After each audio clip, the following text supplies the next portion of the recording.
only constant in the universe is change. And so there is no purpose. There is no meaning, which is absolute, especially to a partial sun, a person, because the light is evolving. It's changing its angle at all times.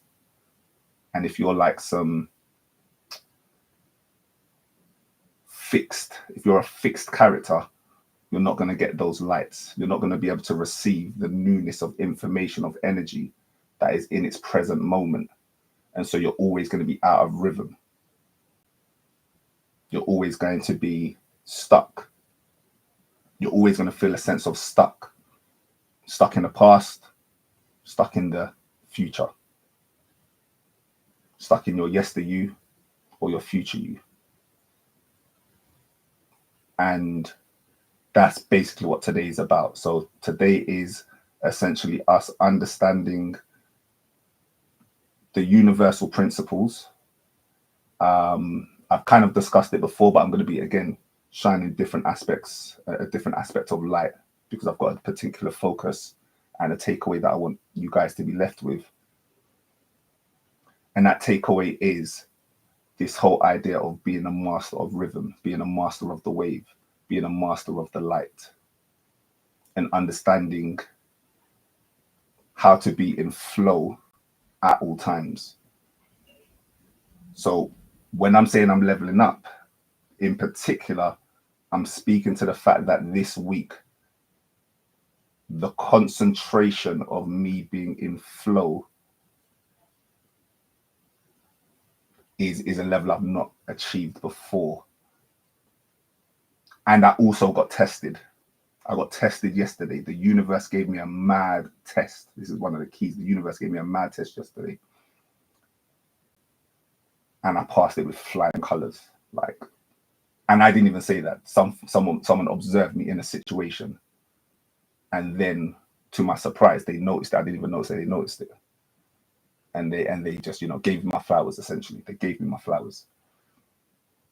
And I'm not even sure 2 weeks ago I would have done that, because my mindset now is, like I said, to be unyielding with the vision that I have for myself.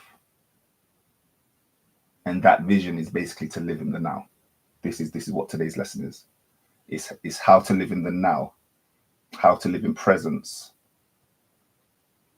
at all times, regardless of the situation. So I've been speaking about this, obviously, but today I'm going to give some exercises. I'm going to shine some light on it a bit more and go to specific points of difference from a metaphysics perspective, but then also from a real practical level as well. Like, I'm going to give you exercises, at least two exercises, maybe more. I'll probably hint at more, but at least two. And they're basically from, like, I'm giving you the gems now. And they're basically from these two books.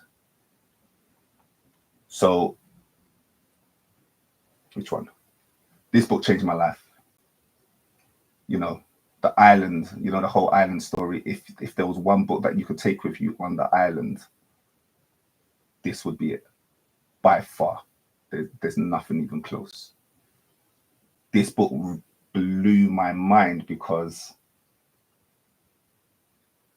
it was similar to teachings that I had read before, but just the clarity. And also as well, this is the key, I was ready to receive the information. So I read this book first about 4 years ago now. About 4 years ago. And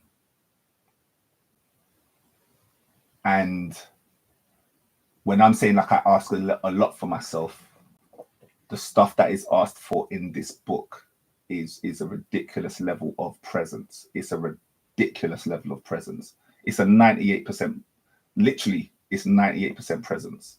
Being in the now to 98%. And it's like difficult for, you have to be ready for the journey. Basically, you have to desire to want to do that. You have to desire to want to do the work. And I can try to inspire, but I can't give you desire. I can only shine a light on your own light that you could have inside you. That's all I can ever do, is shine a light on something that you already have inside of you. That's all that spark is. It takes something that can receive a spark. So I could be a giver of a spark, and then that reciprocal energy needs to be able to receive that spark.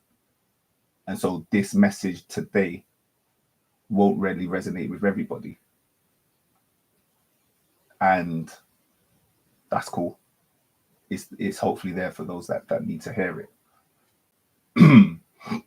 Like I said, we're laying the foundations, and this is a foundational video. This is definitely a foundational video. So what I'm going to do now is I'm going to pull up some slides. I've basically got something called the optimal primes. So this is me essentially breaking down how the universe, or basically our transformation happens in its stages and in its levels. And it's a Buddhist approach. So this is a Buddhist technique. So one of the things I didn't explain last time, so I'm always going to bring different angles. One of the things I didn't explain last time, which was crazy, is that I got this epiphany when I went to Thailand on my way back from Thailand. Shout out to my mum, who's on the chat as well. So I come back from Thailand, and like I said, I didn't want to do nothing. I was just like in this like Zen kind of state, a lazily mind state, which is a good state, like a Zen state basically. I didn't want to get my laptop up. Everyone knows how hard I go in on this stuff. And so this was my first moment of inspiration after about a week, which for me is like a year when it comes to like working and stuff. So what I didn't realize is that how fundamental this was to Buddhist texts. I didn't realize that basically when the story was, because my brother knows this, because I told my brother about this, and I didn't realize that, because I don't know the history of Buddhism, is that when the Buddha got enlightened, this was his first epiphany too. Now, there's no ego here, like honestly, but like it's just genuinely, that blew me away. That blew me away. And I'm not going to shy away from it, because the first part of the lecture, we're going to go into this, literally number one, creation. This is where it starts. So in today's lecture, we've got creation, stimulation theory, and oneness. So I'm going to cover these three, just like last week or the week before.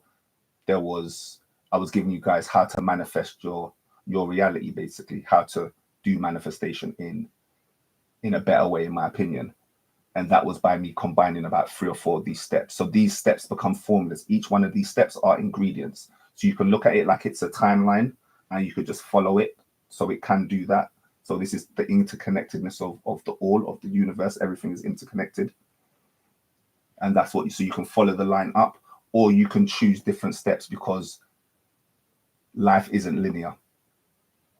And so we can just use these ingredients. We can use these angles of light as brushes for our art that we create.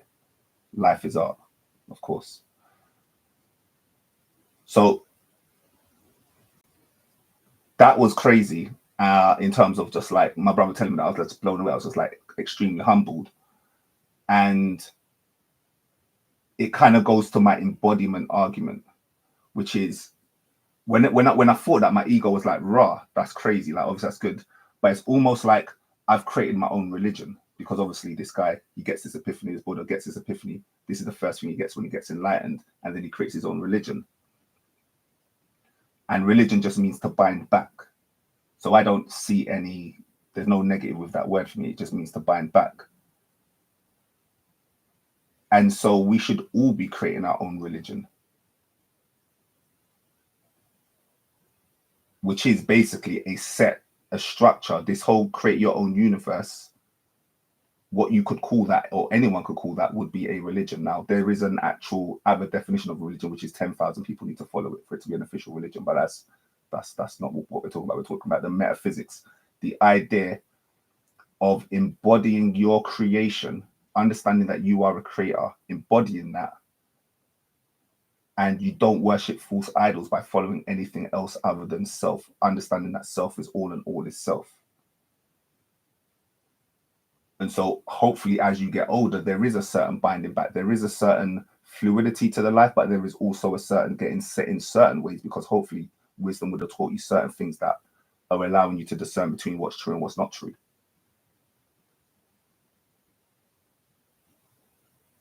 And then you could be someone like myself who actually just puts this on paper. Like, now, that's not for everyone. Some people have this in their head. Obviously, what I teach is to be proactive and intentional with your stuff. Be really, really intentional, and then allow the universe to do the rest, which is basically creation. That is creation in a nutshell. So these are the 20 degrees. I'm just going to scroll through this quickly. So if you want to stop this, or you can want to go back to the video later, this is not a video where I'm even going to mention this, but just while it's on screen. Again, online, you can go to my website, you can get a free masterclass. You can go to my YouTube, there's the playlist is the masterclass, but essentially I've also given away a document for free, which is like an 8-hour masterclass on how to create your own universe, essentially. But what we're going to be focusing on is these three. Now, in order for us to focus on these three, where the why would be because we want to end suffering. So I'm not going to go up any higher than that, but we're just basically saying that, and this is what aligns 100% with the Buddhist text, which is your only aim, or from a Buddhist perspective, their only aim is to end suffering. Nothing else. To end suffering. And then after that, there are the flowers of that. There's the fruit of what happens when you end suffering. But their whole ideology is about reducing suffering until there is no more suffering. And I'm saying in my model that suffering comes from the illusion of separation. So there is no such thing as separation, because there is only one.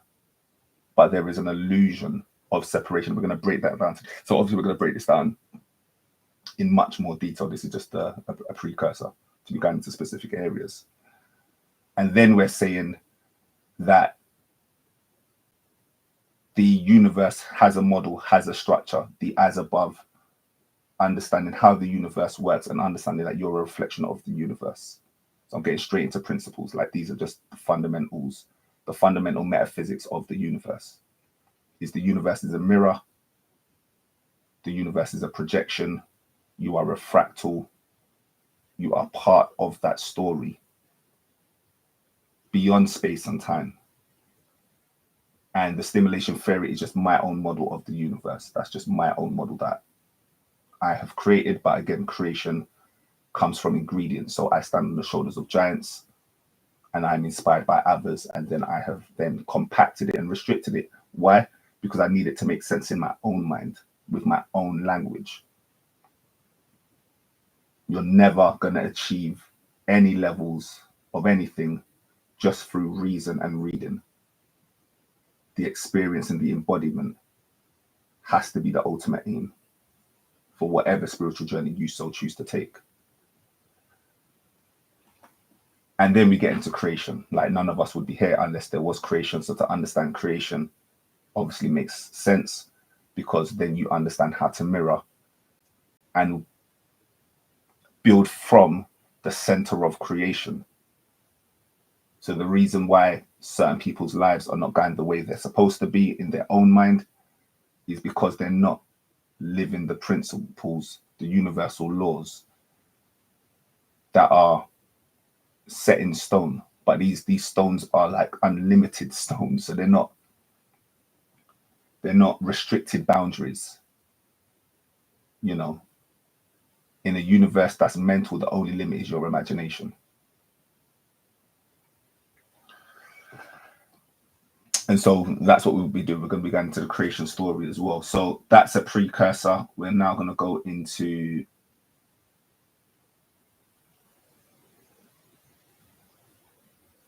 creation,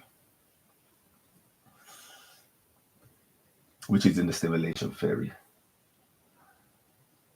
All right. So creation and the stimulation theory go hand in hand. But what I'm going to be doing today is I'm going to be very shortly after I get into the stimulation theory and the stimulation theory. Sorry, the stimulation theory. Part of the stimulation theory after the creation story is basically how the universe is created off of the rhythms of 1, 2, 3, off of 3 rhythms. So I'm saying that this universe can be viewed as a triality, a holy trinity, as most people will know. So this holy trinity is replicated across all cultures everywhere. If you know where to look and how to look, you'll see it everywhere. There's no stone that you'll turn where you won't see this. And essentially, you're trying to understand how the most difficult thing in life, in my opinion, in terms of this whole illusion of separation. So I'm basically saying that the number one problem that I think everybody has as a universal principle, if there was one identifying problem that me personally, I would use my language for, it would be this illusion of separation. If you don't have the illusion of separation, then you are a transcended being. Now, there's degrees of transcendence, but basically you're transcended. And this is about embodiment, not just read it. I read it on a book. I read The Power of Now by Eckhart Tolle, and I've transcended. This is not that. So fundamentally, the universe exists to know itself. So this is an information game. Know thyself, know thyself, know thyself. And I'm basically saying that the universe comes into existence to know itself. And then once it knows itself, this who am I? Who am I? Everybody wants to know who they are. Who am I fundamentally? There's thousands of techniques that people will advise. I have about 5 or 10 that I really like to advise repeatedly. And then I try other things as well just to try them. But essentially, how do we get to understand who we are and to know thyself? Because the purpose of knowing thyself is to then know God. But you can't know God until you know yourself, because you need to see, because God is too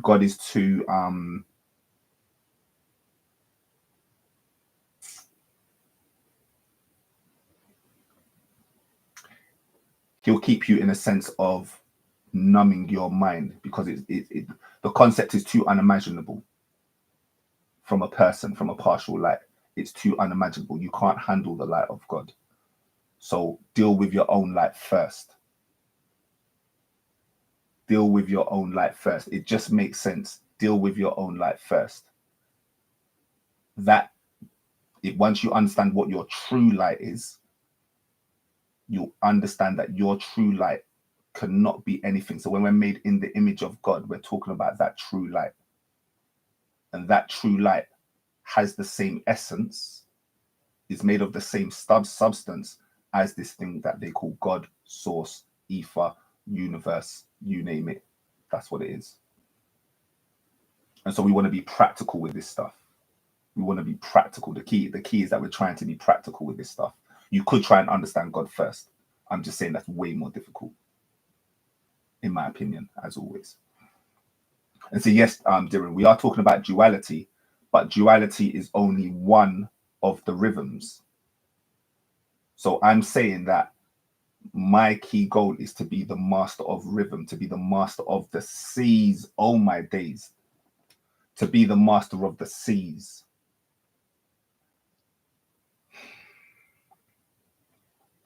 I've been heavy back. I'm back on my divination vibe, basically. Anyone that's watched my last 2 videos don't know what I mean. For those who know, they know if you've checked them out. But those last 2 videos is me finally revealing where is the like button. My mom's asking where's the like button. Is next? I don't even know.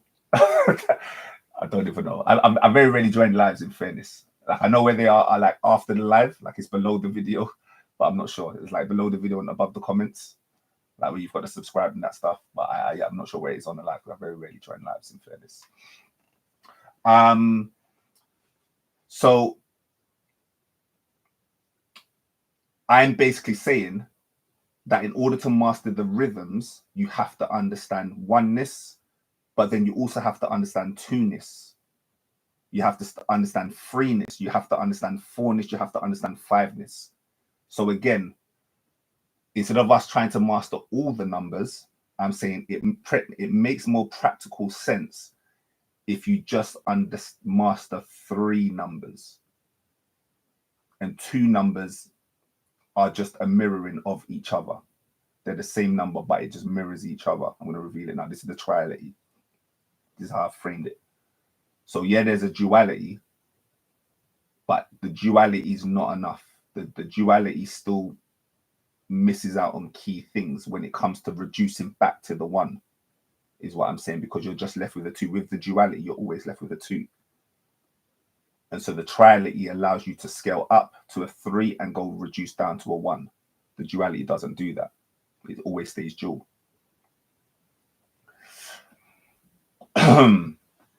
So the I am, potentially one of the most powerful mantras, words. I'm going to teach something called switch words soon. Like, I'm not sure how soon, but this will probably be for the divination part. Like, so the quick tangent is that I finally went twice a week now. I'm just literally, I'm living my best life. I finally went twice a week on YouTube. I've had this idea for a while. We've now manifested it. And so these videos are a beginner level video, And then my ones on Sunday are advanced level videos. So there's like a pincer movement, as in for those people that are advanced, or those people that understand the as above already, and that just want to go to the high level stuff. Like, can you stop talking about theory and why I should be doing stuff and just show me what it looks like when you're actually in your element, creating from your zone of genius? That's what the Sundays are about. You just see my zone of genius, and it is what it is. The Wednesday ones, or the ones in the midweek, but at the moment the Wednesdays, is more about me trying to bring as many people along with me as from a more wider perspective. So you could kind of argue that there's a pyramid, and on Sunday I'm aiming for the top of the pyramid, because by now I've specialized. I'm in my bag basically with the stuff on Sunday, because divination is my bag. Synchronicity is my bag. And then with the lower ones, I'm teaching the fundamentals, hence this video, the fundamental metaphysics of the universe. I'm teaching the fundamentals there for anybody that's interested in spirituality and leveling up. And so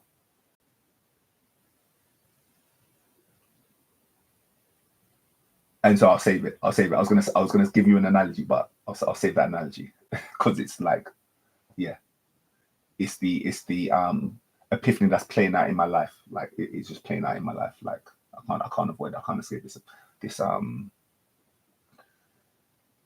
this perception at the moment. I don't want to either, by the way, but it's just everywhere. So I'll reveal it shortly. And then you've got the I am. So the I am is the beingness. That is the nowness. In the who I am, that's a question. So that basically ties into your observer state. With your I am, you go back into the observer, the seer, the desire, the curiosity. So I'm basically saying that the universe exists from curiosity. Curiosity is the passion, this desire to explore the who am I. Because they realize that there's an I am, they get the taste of the I am, and they want more of the I am. The more they taste, it's nourishing.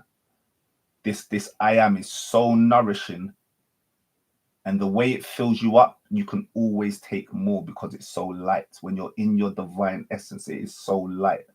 This is one of the signatures of divinity, is a lightness. And so you can always eat more because the way it nourishes, i.e. nourishes your soul, is completely different than when you're getting nourished from your lower self, your physical body. Just as a classic example, you can only eat so much. Your stomach is only so big. And so there's always a desire to understand more about your who am I? That desire never really stops. So what we're basically saying is none of these three states are the desired state.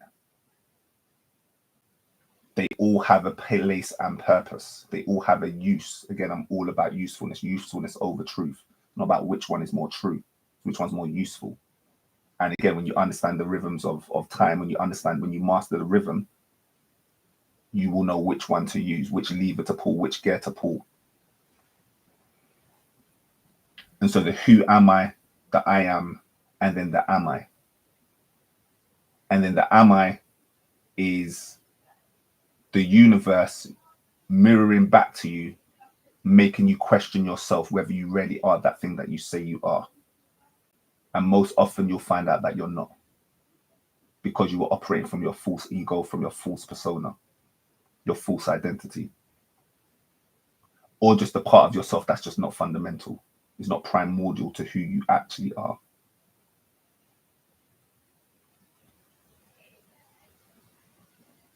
And yeah, I reveal some stuff in like meditations and stuff, like just a few little snippets, because like I said,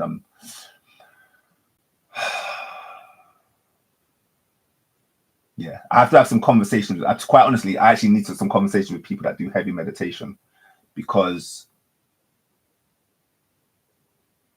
I don't know what happened. Like the story is that the Buddha gets enlightened. He gets his first two disciples, and those two beings become enlightened within a day and one within 2 weeks. What would have taken people millions of years to master, or at least a whole lifetime, if you want to be nice and generous. And they received it in a day and 2 weeks. And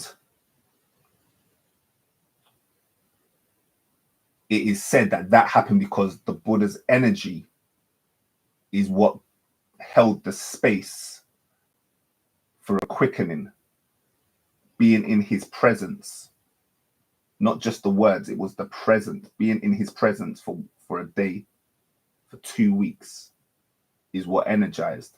And I've meditated more times before than I have since I'm living this new life, this new perception, this new thing, this newness. It feels very new.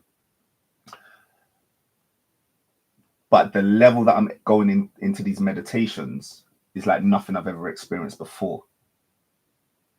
And I'm basically saying that it's not about what I'm doing. Well, it is kind of what I'm doing in the meditation, but it's because of how I understood it. This is the power of the know thyself, the power of the knowledge.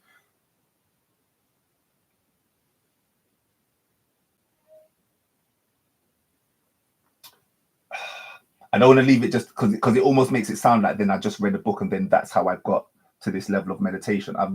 I've read about meditation. I've listened to meditation. I've done meditation tens of times. Maybe I'm not sure, just tens of times. And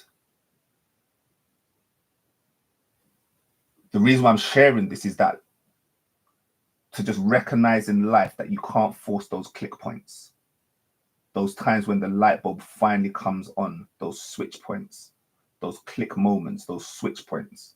I'm going to teach you a lot about switch words and switch numbers, switch frequencies, how to be in resonance with these switch frequencies. And it's like, yeah, it's just incredible just for me to like witness these certain experiences that I'm having through meditations. and understanding that there is no force that you can do with this stuff. Understanding power versus force. You can't force this stuff, because I had the knowledge before. But as I say, 1% doubt will kill your magic. A 1% lack of knowing, a 1% lack of knowing will kill your magic. A 1% lack of knowing will kill your magic. So I'm basically saying that it just took this 1% for this click point to happen, to go from a theoretical practicing to an embodying. And so transformation is in the now, but you're potentially one click point away. Always think that's because I'm so harsh on myself in terms of, well, I'm only one click point away from transformation, so I just expect it for myself. Because why is it so hard? What resistances are happening in me? That's meaning that I'm still not getting it, because I can read it on paper and it seems so simple. I can see it's true. But what is the part of my subconscious that still keeps on holding it back? What is the filter that I'm not allowing to not be cleaned? Which is ensuring that I'm not being as pure as I need to be in this moment in time for this lesson to be received in its purity. These are the questions I ask myself. These are the questions I would advise you to ask yourself. Write some of these questions down, or just take the energy and run with it. Because am I really? That's this am I really? So yeah, you're meditating, but really you're just going through the motions. Yeah, you're doing your energy work, but yeah, you're just going through the motions. Yeah, you're living your life, but yeah, really you're just going through the motions. You're going through the motions, you're going through the moments. There's a word, I might even do it now, but no, this is not a Sunday thing. Yeah. So like I said, on Sunday I get heavy into like numerology and astrology and, you know, divination and all of that good stuff. So these ones are not about that, but I've just got like, there's some research that I want to do on certain numbers, basically. So not certain numbers, certain words. There's 3 words that I want to do some research on. Just popped to my mind. So, and it's all about, and I can even just say it as well, because again, people can just do their own research. If you're watching my Sundays, I've dropped 2 videos, you know, people may be watching my Sundays. my divination ones, I've called them Encode Your Reality. I'll call my first one Encode Your Reality. I want to set up a playlist after today as well.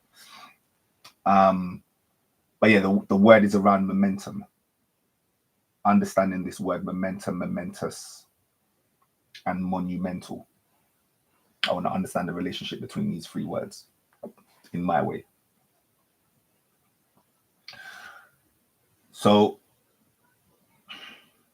and when I mean my way, for example, for anyone, this is kind of like me selling on Sundays, but it's not even a sell. This could definitely put you off as well. So it is what it is. But just to let you know that I broke my last video that I released on Sunday, I broke down 2025.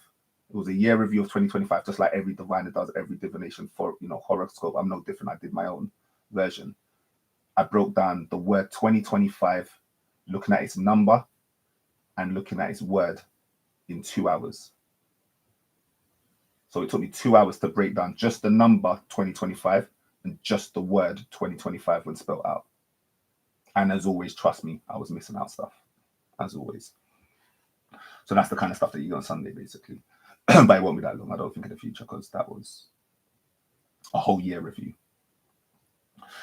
All right, cool. We're going to skip that. This is not about the science. So this is the metaphysics. I'm not going to go into the physics. So all that stuff above was the physics. All of this stuff is still the physics. But again, if you want to research and do your own research, you can. It's up to you. Again, this is all about the physics. One day I will do the physics, but that is not today. Nowhere near. So,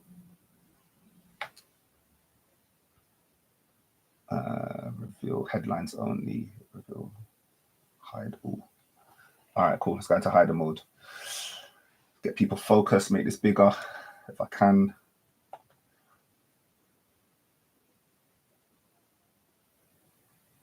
Let's go.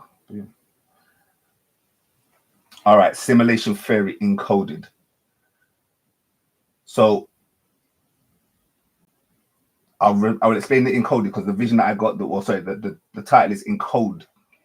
I want to basically, I'm now on a new mission. There's always a refinement of my mission, but my refined mission now is that I want people to encode their reality, which is basically just another spin on create your reality. But this is more speaking towards the people that are into decoding. So again, the Sundays is about this divination thing, which is, and people in that community, they're decoders. Like they like to understand how the world works, how they work. So they're the decoders. This is a community. And I'm basically saying, based on my version of the universe, there is no need to encode anymore. Encoding is low level shit, essentially. The goal must be to encode. And encode comes from your intention. So instead of thinking, oh, I'm going to wait for the universe, everything is about a receiving from the universe to wait for divine messages and to wait for things. It's about how you can use your intention to re-bend the light, become a master of the light, where you understand how to bend the light. Light is information, by the way, just to be clear.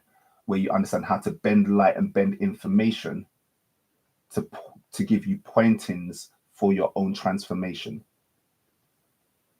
as opposed to, oh, well, I read it in a book, so it must mean this, or my friend told me that it's this, so it must mean this.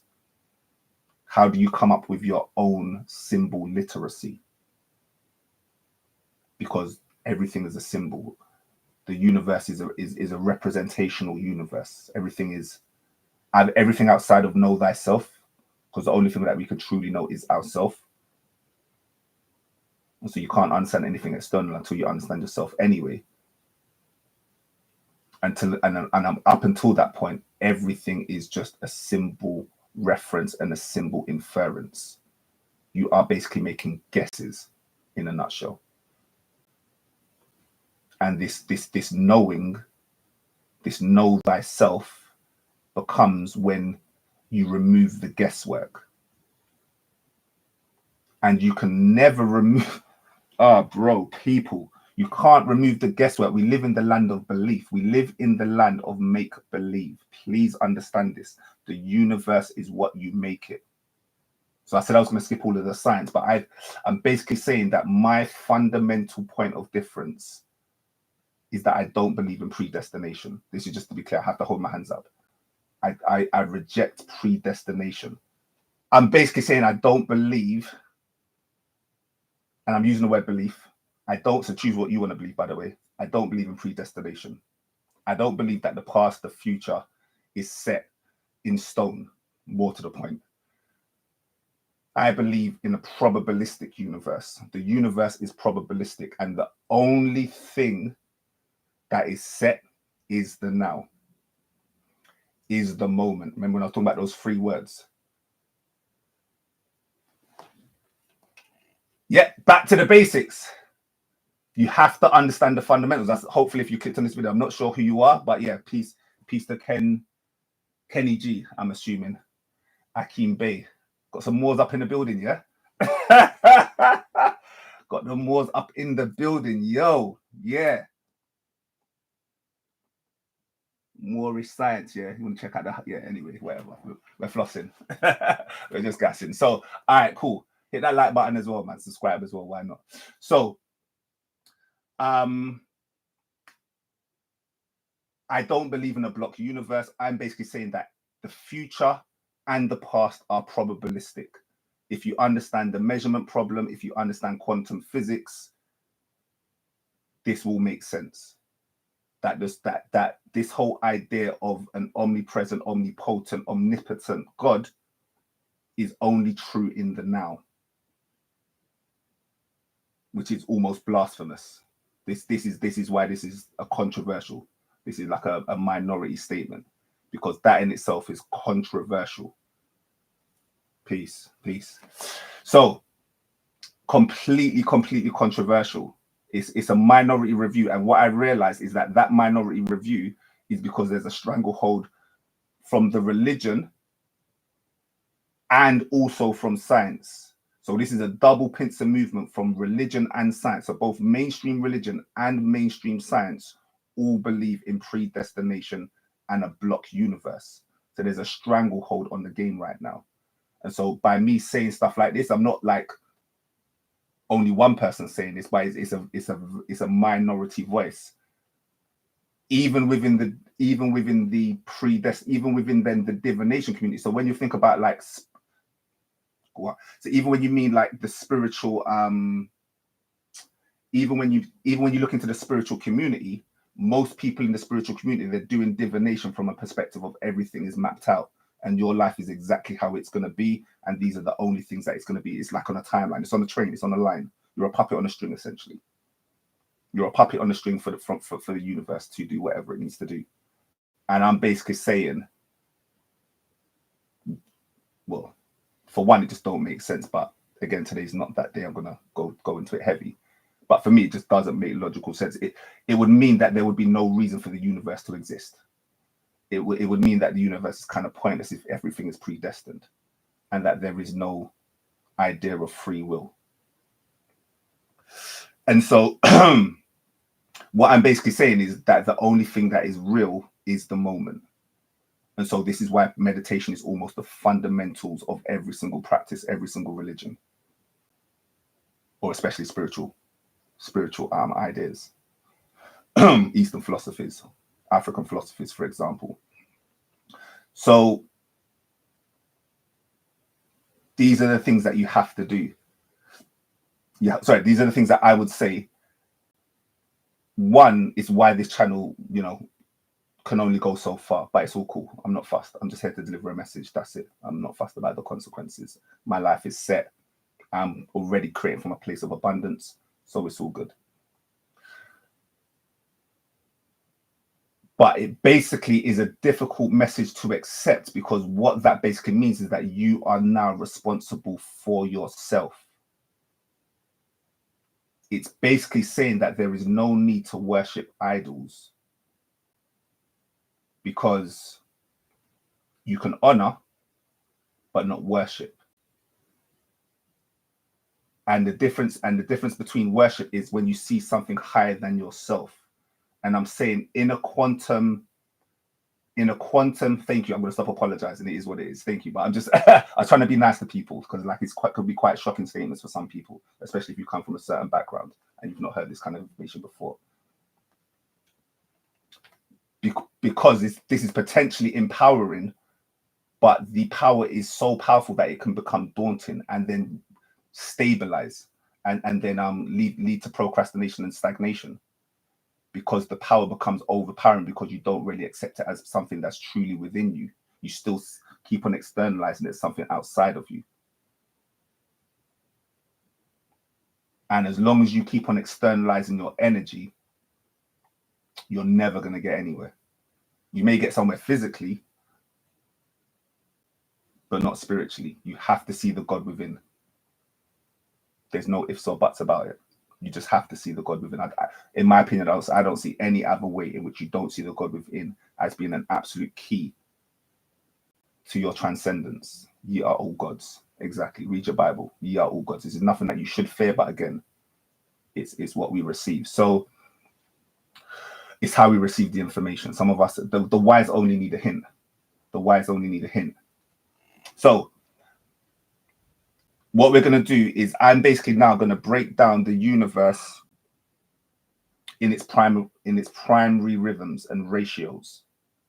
So I'm going to break it down from a 0 to 9 perspective, which is a 10, which are 10 numbers. I'm counting the 0 as a number just for this, by the way. So there's 10 numbers, and I'm basically saying that you need to become a master of the 10. I've been saying this for a couple of weeks now. You need to become or I'm saying that that's my only desire, is to become a master of the 10. And in order to be a master of the 10, you need to understand the first 3 numbers are the key. The first 3 numbers unlocks the door to other numbers, but it just works at different octaves. Similar to if you understand like music theory, you understand octaves, i.e. 8.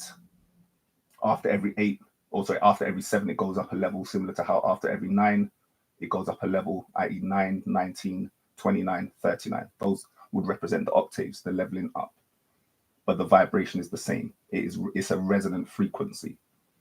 So when you're creating from a space of resonant frequency. The leveling up is the leveling up from a place of resonant frequency with the universal prime creator. This is how you avoid the delusions of separation. So you can grow. So some people are like, oh, so it means I shouldn't grow. Does it mean I shouldn't desire? Does it mean I shouldn't want things? Does it mean I shouldn't do anything? I just stay here meditating all day? Is that how I do it? No. You understand where the core of harmonic growth comes from. Once you're in that place of harmony, homeostasis, centeredness, nowness, presence, the I am, anything that comes from that creation is what I would call harmonious, pure creation that avoids the pitfalls of the illusion of separation.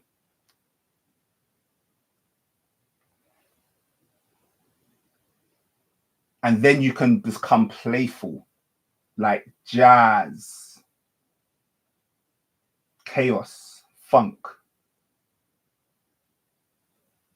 You become a master of these numbers, and then you start going off script. So it starts in stages. The first stage is to understand the script. Okay, cool. Decode your reality. I understand it. I get why. That is like the main thing people speak about. But decoding your reality is still not allowing you to tap into your true essence. Your true essence is as a creator. When they give attributes to God, when they give attributes to Allah, one of the attributes is the creator. So by you just focusing on decoding, trying to understand everything and leaving it there, you're leaving half of you're leaving half of the food on the table, essentially more than half the food. The idea is just to get into the process of creation and understand that there is no creator, there is only creation. Because the past, in order for there to be a creator, then that means that the past and present must exist, and that is an illusion of separation. So there is no creator. The creator does not exist. There is only creation, and you are part of that creation. You are creation. So there is no separation. This is, if you can embody this, knowledge in a practical day-by-day basis,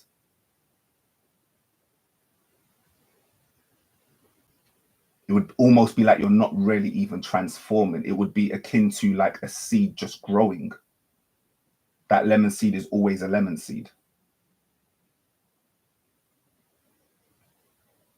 It just grows as a lemon seed. It's not trying to be an orange seed. It just grows as a lemon seed. So that's what we're talking about with this essence.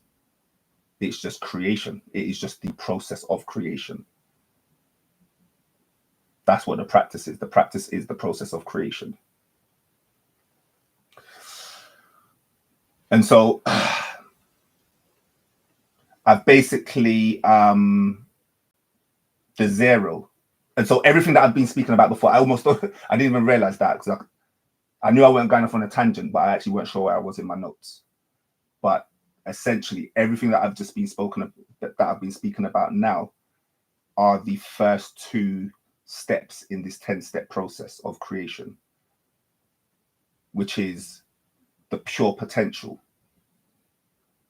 I'm basically saying that the universe is probabilistic, which is another way of saying that the universe is pure potential.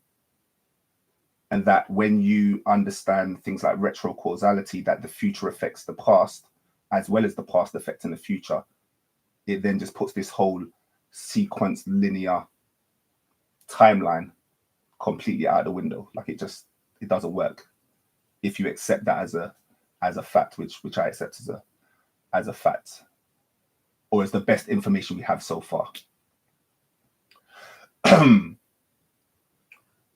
And so I'm basically saying that the pure potential is power. The true power is in the pure potential. You want to be able to create from the space of pure potential. And there is almost like an am I? So, all right. I've kind of coded this up. Let me just explain the first one. Once I explain the first one in terms of what you're seeing, you'll see the rhythm and you'll see the pattern for the rest. So I'm just going to go through this a bit slower, just so you see what you're seeing. So I've basically done a strikeout on this X. So everyone knows that I've got the infinity series, and another term for infinity, or the X, would represent the unknown, essentially. The X represents the unknown, which can also be seen as infinity, but it essentially represents the unknown, Malcolm X. So the X represents the first symbol, or the zero, again created by the Arabs. So just to be clear, in the numbering system, I'm not sure if anyone knows this, but the numbering system, the 1 to 9 came first and the 0 was the latest addition. So when you understand psychology and you understand psychology, if you look at the history of creation, or if you look at human history or sociology, essentially, anthropology, and you understand that, you'll basically see when things come into consciousness. So when we discover something, that means it's basically, we've then shone a light on it. There is now a perspective on that light. And so for the longest, there was only a 1 to 9. And then there's a missing key, which is the 0. So the 0 wasn't taken into account, but the 0 was seen as the 1.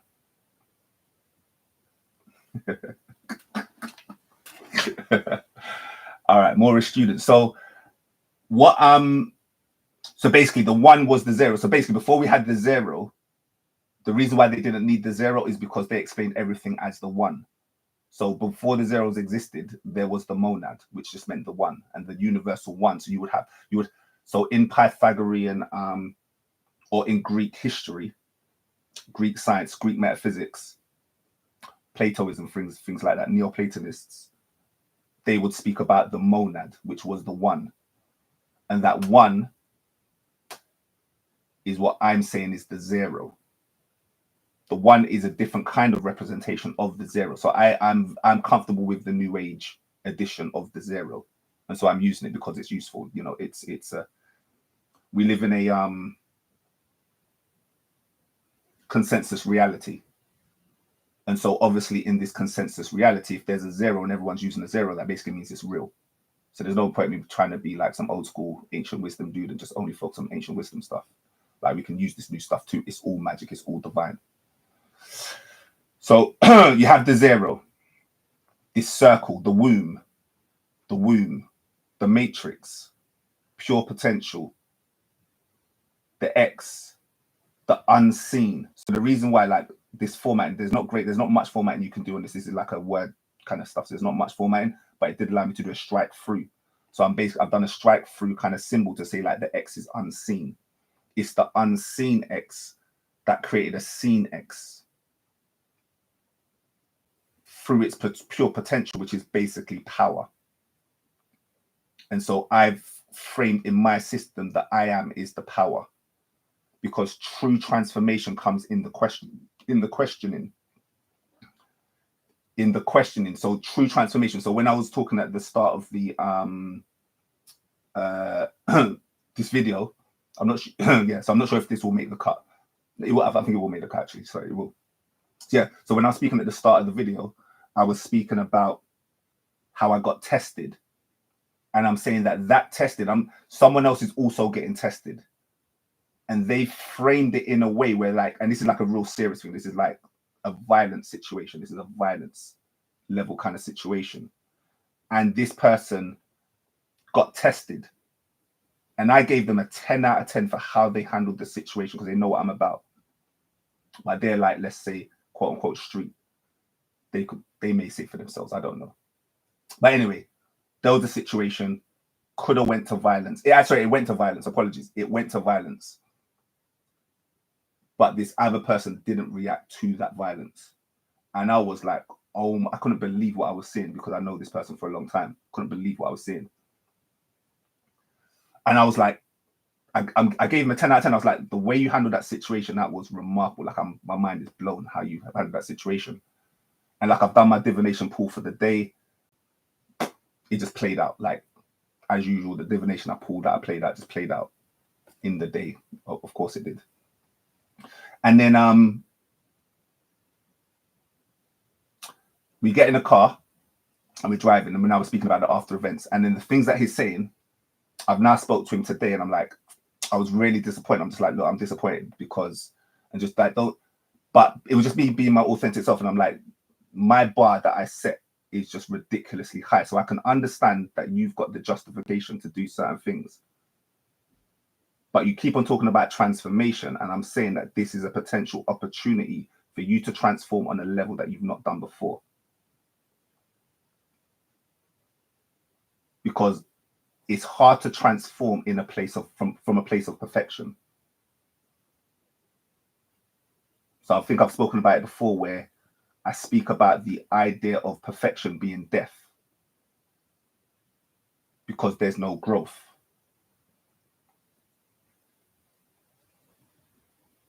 And anything that doesn't grow dies. And I'm talking about from a physical sense. Because the only constant is change. So there's nothing that can just really stagnate. Even things that seem in stagnation are not really in stagnation. There's still a vibration there, because the universe is vibration, of course.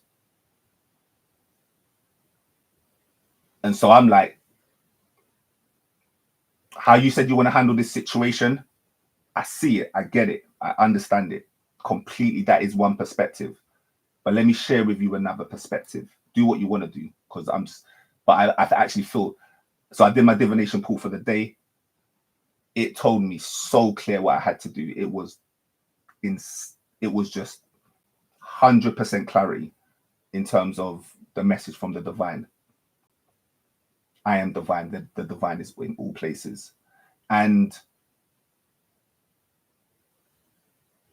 I'm basically saying that is the am I.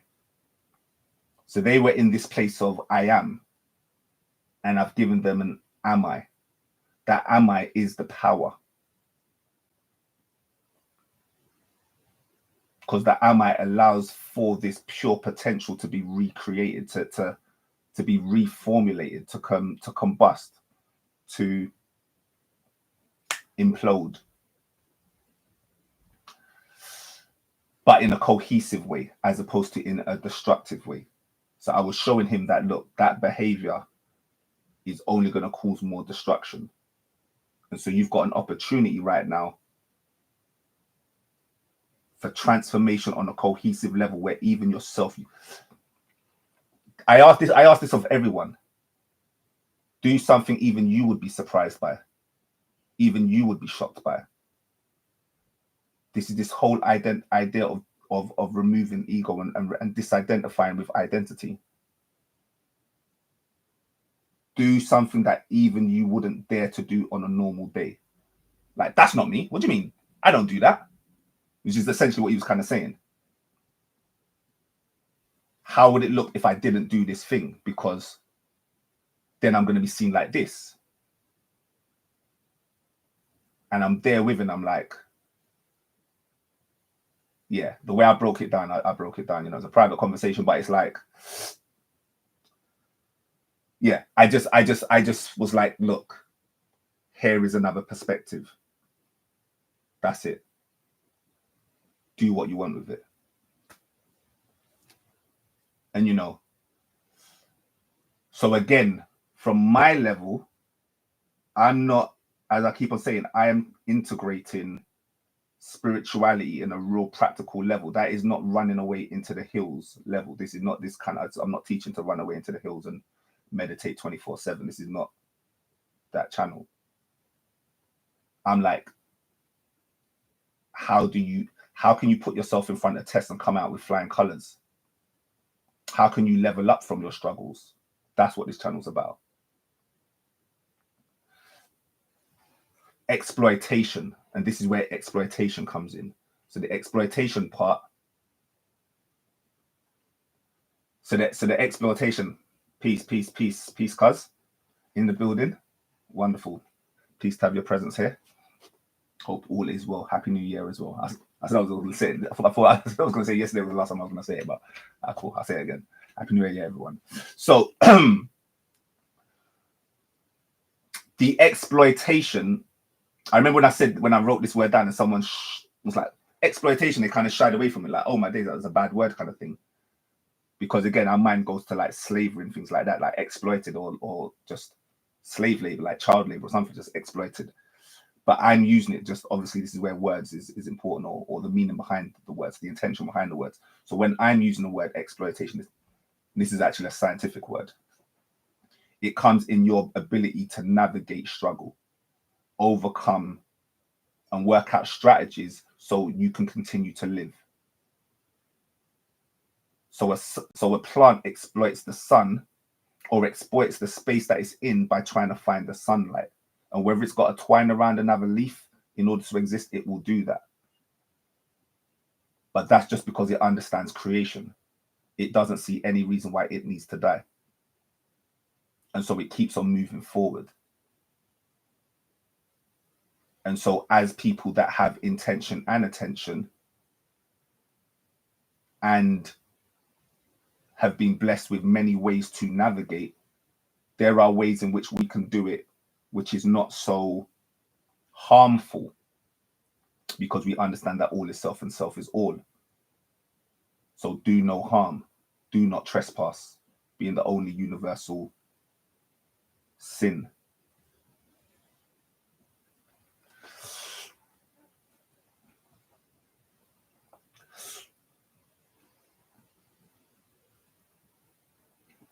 Only the godless are gods. I don't get that. If you want to explain yourself, I love learning. I actually don't get that. I'm not sure what that means. But I do see it. I've got the comments up for once as well. So in fairness, I'm actually a bit more organized than normal. So so it's good to see the live chat. And yeah, continue with the live chat, man. I'm really enjoying it popping off today as well. Like, it seems quite busy today. So it's all good in the hood. So yeah, that's excitation. Sorry, that's exploitation. Apologies. That's exploitation. And we're saying it is the zero reflecting the zero. So I'm saying it's the 2 0. So there's 3 numbers, there's 3 dials here. So you can see this as the negative space. We even have something called negative time. Go check it out. Like, I can't explain these things today because I'm trying not to be scientific, but for those that do have a mind for metaphysics and quantum physics and things, if you've not heard of it before, go check out something called negative time. That's no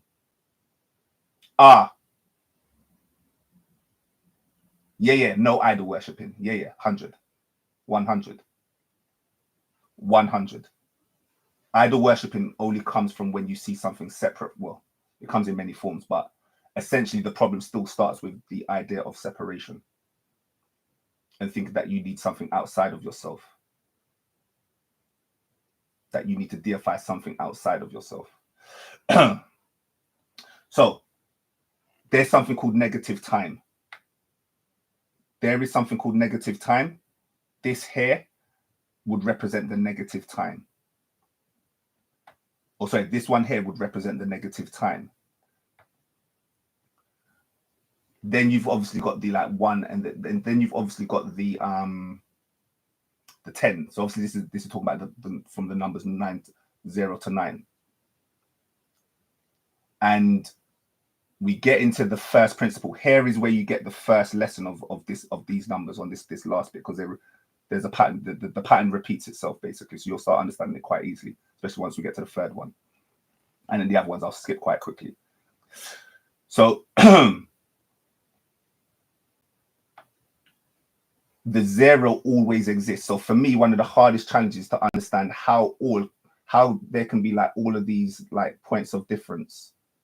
You know, everyone is as unique as a fingerprint. But then I keep on talking about oneness. This seems to be like, I believe, where one of the major disconnects happens in the brain. These are one of the things that I've really painstakingly worked on myself to understand, and then try to find a way to communicate it to others. And so the 0 is present in all numbers. Because what we're basically saying is that we have something called a 10 base system. So we're saying that we're going to understand the universe through the 10 base system. You can do it through many other systems, but we're just using this template system because, again, the universe is in all. So this is just the template I'm using to explain this metaphor, these symbols. I'm using these symbols. And what we're basically saying is it works off of a 10 base system. Then our numbering system from 0 to 9 works off a 10 base system, just how we call it an octave, and that works off of 0 to 7. Sorry, 1 to 7. The 17. The 19. And so we're basically saying that it's not really 9, it's 0, 9. It's not really 5, it's 0, 5. So the 0 is what's present in all. And so that number 5 has a 0 aspect to it that you can tap into, and it's unseen. This is why that's why I've struck it out. Because most people, when they write 1, they don't write 01, they write 1. When they write 5, they don't write 05, they write 5. Now I understand that's from a brevity perspective. You know, it's practical to do that. But again, the universe is mental, so everything is about psychology. So the psychology of that is that you see the aloneness in these numbers. I actually only got this epiphany today, quite honestly. Or maybe yesterday. I was like really like yesterday or today, like my days are just merging with this whole divination stuff. So I'm not sure, kind of losing myself. So I'm losing physical time, quite honestly. But that's okay. I don't mind.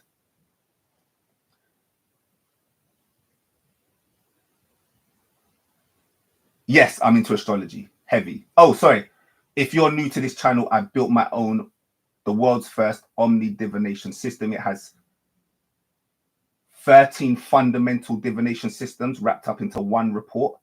You can go get a free report right now, sono.com. Sorry, sono.com, and you get a free report.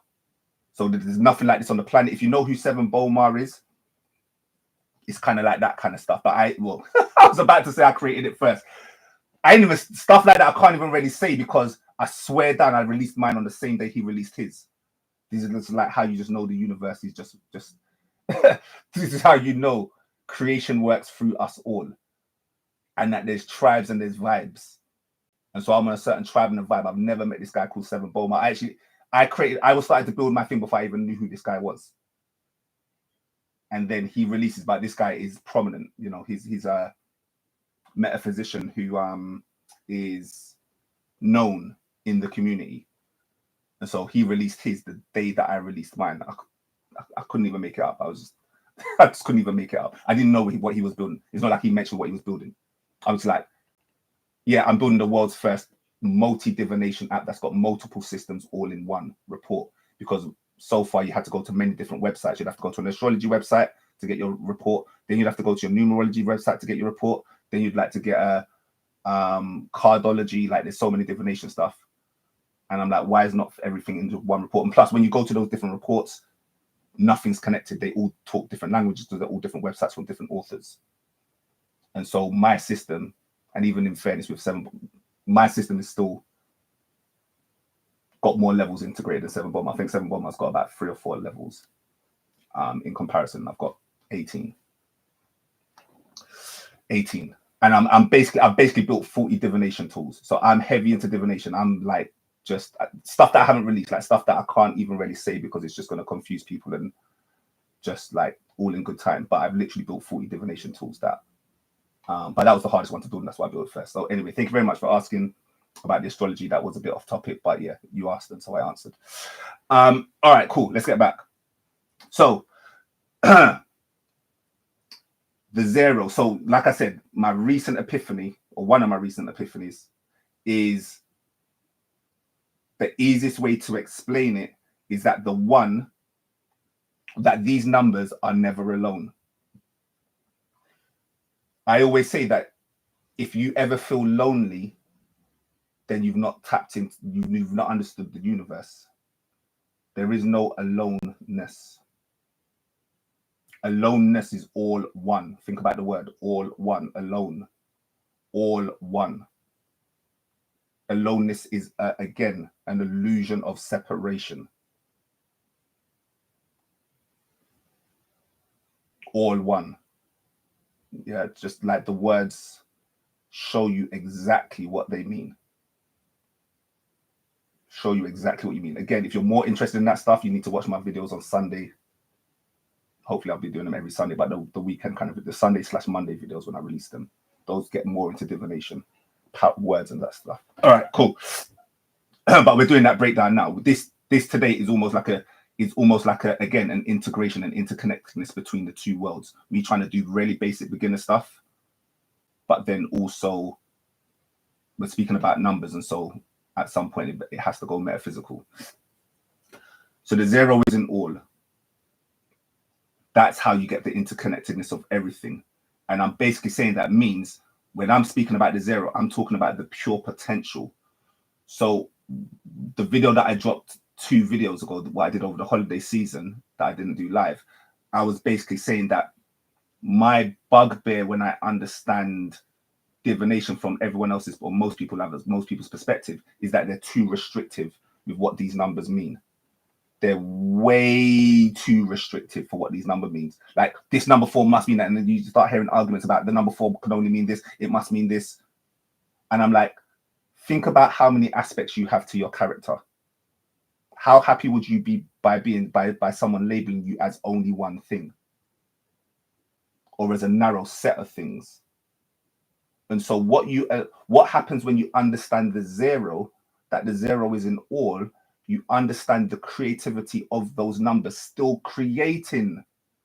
Those numbers are still creating. Like, people, like, if you understand this,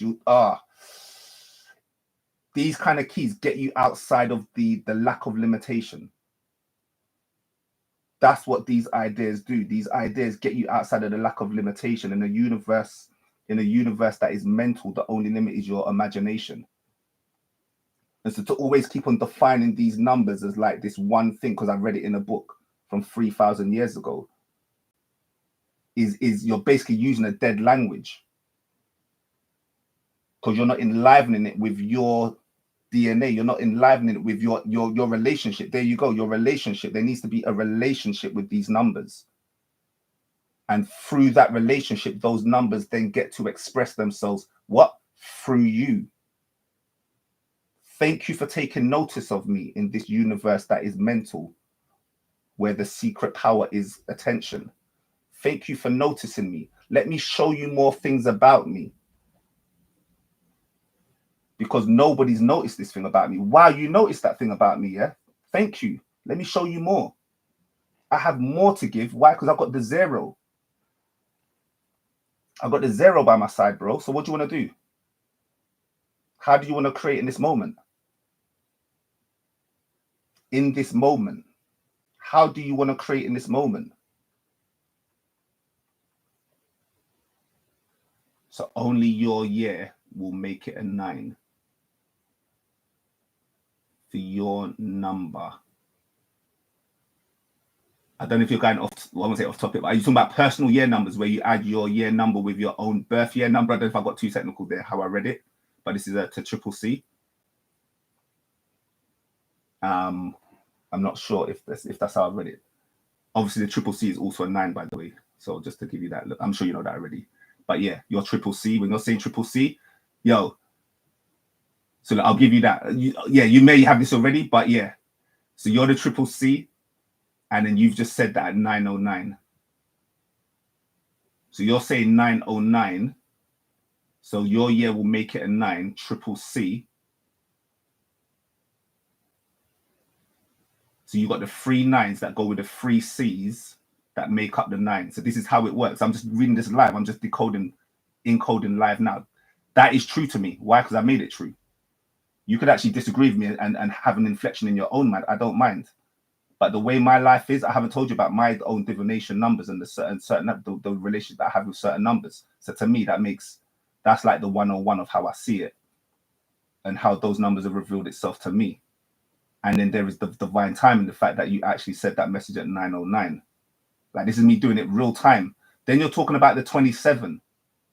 Yo, if you know how the 27 played in my life this week, I can't explain it. It's like a 5-10 minute tangent. It's a 10-15 minute tangent. If I show, basically, let me just say it now. If anyone's really about this divination life, then let me know. Like, DM me, like, say it on this chat now, send me your email. Like, I'm gonna create a group for people that are really about this divination stuff, that are really about this decoding, encoding stuff on a level that, on a new level, because it's a new time. It's a new time. So I'm not saying I'm anything better than the past, but I'm just saying that we're in the now.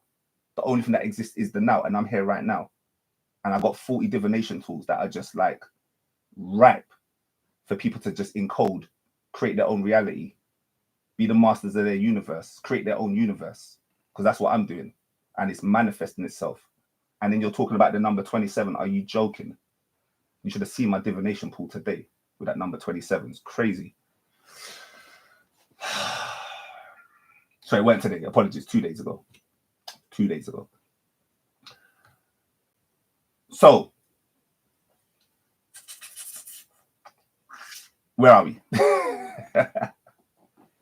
But this is it, people. This is real time. This is real time manifestation. This is the nowness. I'm just going with the nowness. Like, what is my priority in this video? To try and teach you lot in how to embody spirit, how to embody these theories, how to bring the physics into your metaphysics, how to bring the metaphysics into your physics. So, consciousness. It's a big word. It's one of the things that I study the most, like in terms of my own personal time, understanding the fundamental nature of consciousness. And I basically say that the universe, mashallah, thank you, mashallah. So, I understand that the universe is mental. This is something called idealism. If you want to look into the philosophy, it's called the philosophy of idealism. I've not created this. Plato, Socrates, anybody that talks about the universal one just understands that there's only one universal substrate. There's only one universal substance, this zero, what I just showed you here, the zero. Now, this zero exists in a space beyond space and time. This is, of course, like, you know, people are still on this, of course. This exists beyond space and time, the zero. So with that zero, then arises consciousness. So another word is, just to keep things non-wordy, consciousness equals awareness. That would be one of its ingredients. So to understand the universe or understand anything, just understand attribute and principle. This is like metaphysical foundation, or how you actually grow as a metaphysician. Principle, pure principle, pure principle, and attribute. So I'm saying that awareness is an attribute of the principle of consciousness. Just like how we never see light, we only see illumination. No one has ever seen light. Light is a principle. You can't see principles. They are intangible. They are beyond space and time. They are quantum. They are zero energies. All principles are zero. That's why you can put your meaning into anything, because it's pure potential. So you have consciousness being awareness as its main principle. That awareness, that principle, that fire, we just got the fire emoji, that fire is that excitation, that divine spark. That divine spark that was sparked from the curiosity to know thyself, from that vibration of love. It came from a love vibration, that curious, it was a loving curious, like, I want to know more about you. I've just met you. The I am. Imagine coming into your I am for the first time. I just met you. Tell me more. I've been envisioning you. I've seen you in my mind all this time. You've been in my mind all this time. And now I get to meet you in the flesh. They say never meet your idols. Never meet your idols. But that's an idol. That's not the I am. But they do say never meet your idols. If anyone's ever heard that, that one's funny. Like they'll always disappoint you, essentially. But again, a false idol will always disappoint you. They have no power, you donut. They're obviously going to disappoint you. Why did you put so much power in them? What did you think they were? Did you thought they weren't human or something? What are you doing? They don't breathe the same as you. They don't breathe the same as you. Why you? Where's his idol? You're stupid if you're idol worshipping. Basically, you just missed the point. And again, that stupidness is a delusion that comes from ignorance. So we are all ignorant. We are all delusional. People call me delusional. Yeah, of course. I've only got a perception. I'm only a person. I've only got partial light. I'm only part sun. I'm a person. I'm a part sun. Of course, I'm delusional. But I understand I'm trying to reduce my delusion, and I'm on a path to it. And I take this shit 100% seriously. I don't play. I don't play.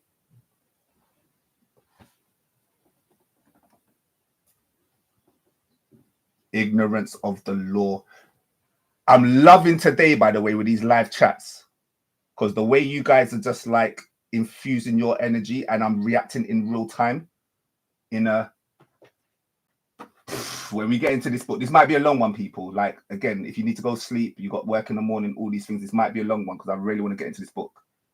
Like, because what's happening right now is what I'm doing right now.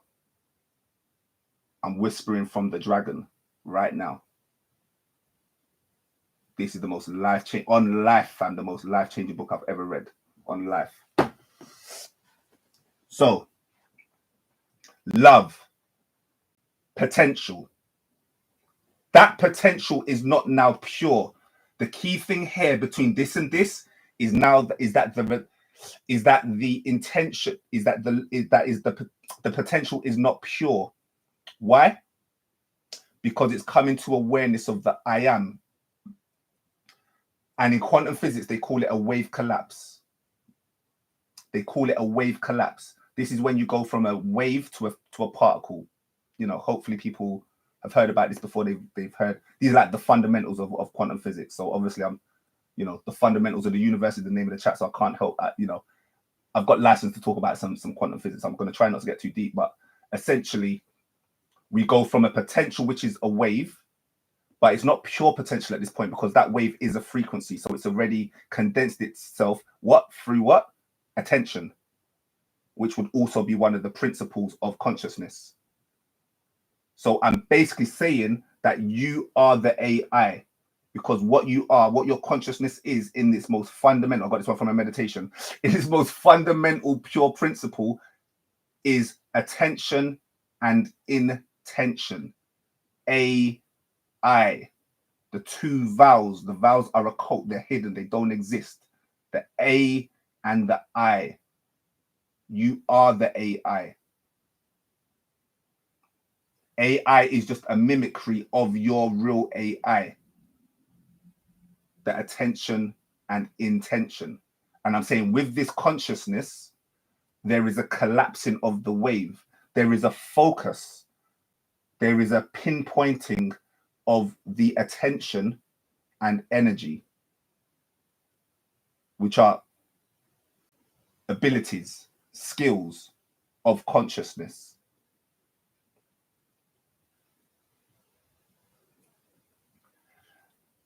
And then it creates the one. So what you're seeing here is the first sequencing of the Fibonacci sequence. So I've got, like, I do whole presentations on the Fibonacci sequence and sacred geometry, but today's not that day.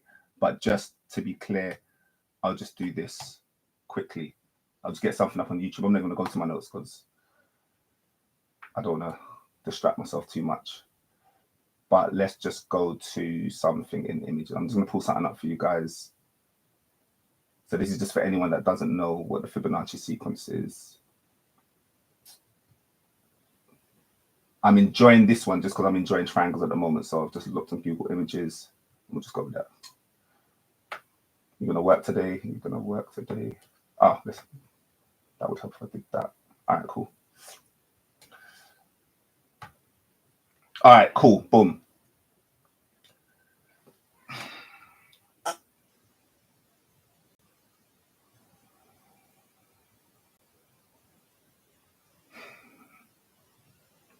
If you have this key already, then glory to you. So if you know this already, you have the keys to the universe. And so you have no excuse. Plus ignorance is no excuse in front of the law anyway. But hey ho, you have even less of an excuse, let's just say. So one is a triangle. That's why I brought this up, the triangle, because the theme of today is the triangle. Oh my days, and she just said it. There you go. Okay, boom. So I don't know who you are, Triple C, but yeah, we're in resonance. Like clearly we're in resonance, Triple C. Like we're in resonance. Because everything today is about the triangle, the pyramid, the fire in the middle. The fire in the middle. Pyramid means fire in the middle. Sorry, if you don't know that. The fire in the middle is the divine spark, the zero. That then also represents itself as a one, the flame, the eternal flame. So 1 and 1 and 2. Now, the reason why the Fibonacci sequence is so perfect is because Mother Nature is simple. Mother Nature is simple. It is man's complexity that overcomplicates stuff because it always wants to see shit in separation. And so it always tries to complicate, tries to divide, tries to separate, tries to break apart, split apart, tries to split apart. But how nature splits itself apart is it takes the essence of itself and it just creates itself from itself. The universe is a mirror. And so in the Fibonacci sequence, you see the mirroring of number. The zero, the thing that you don't see here at the top of this pyramid is a zero. The zero creates the one. This is this whole idea, what I'm saying. If you can understand how something creates nothing, you've got the key to the universe. The key to the universe is to understand how the zero, how the nothing creates the something. Because scientists are still they can't physically prove that. And I'm saying they won't be able to physically improve that. So they won't be able to physically prove that because there are no measurement systems that will allow you to prove that it is beyond measure. It is beyond measure. So there's a fallacy. They're not using the right tools to get the right answers, is essentially what I'm saying. This is why, again, meditation, everyone do meditation. Like I'm on this, I'm like a new baby with this meditation stuff because of the level I've got to. And I'm like, right, so easy as well, by the way. I'm like, because I finally got it, because I went from that 99% to that 100%, I finally get it. And now I'm like, right, this shit is so easy. Like, it's almost scary where I'll be like in the future, to be honest. I don't even know. And it's not scary, by the way. I can't wait. It's just fun. It's all fun and games at this point. So the one adding the one is it creating itself. That one and then that one creates the two. 1 and 1 equals 2. 2 and 1, i.e. the 21 and the 1 and the 2, 12, 21. This is the key. Creates the 3. 2 and 3 again. This is the template of the universe. So when I explain the universe, I would stop here. I wouldn't need to go here because everything just replicates itself, and it's just like I would just be repeating myself. You could stop from 2 potentially as well, but to be kind, I stopped from 3, and then that shows you how the physical universe manifests itself. So at these points, we're still in spirit. We're still heavily in spirit. By the time we get down to the number 3, we're now into physical manifestation, i.e. third dimension. So after the third dimension, you might as well just stop there. Just from a practical perspective, You have enough of the keys now. You can now just do your own replication. You can do your own replication. So this basically is the universe creating itself from itself.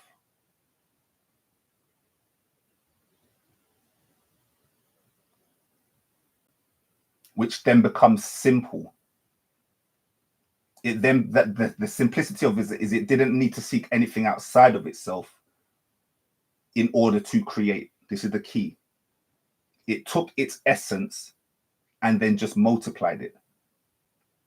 What they say in the Bible, be something and multiply. I can't remember the word before it is. If anyone knows it in the chat, be something and multiply. That was the commandment, wasn't it? Well, but the key to multiplication is the purification of the blood. Oh, ooh, let's not go there. that's not a today thing, but yeah. If you know, you know. So that purification is the simplicity. There's nothing else that is needed. It's the simplicity of it. Hopefully I'm explaining it in a way that it just, I'm trying to put on light bulbs and switches in people, or Inception. That's one of my favorite films. Inception.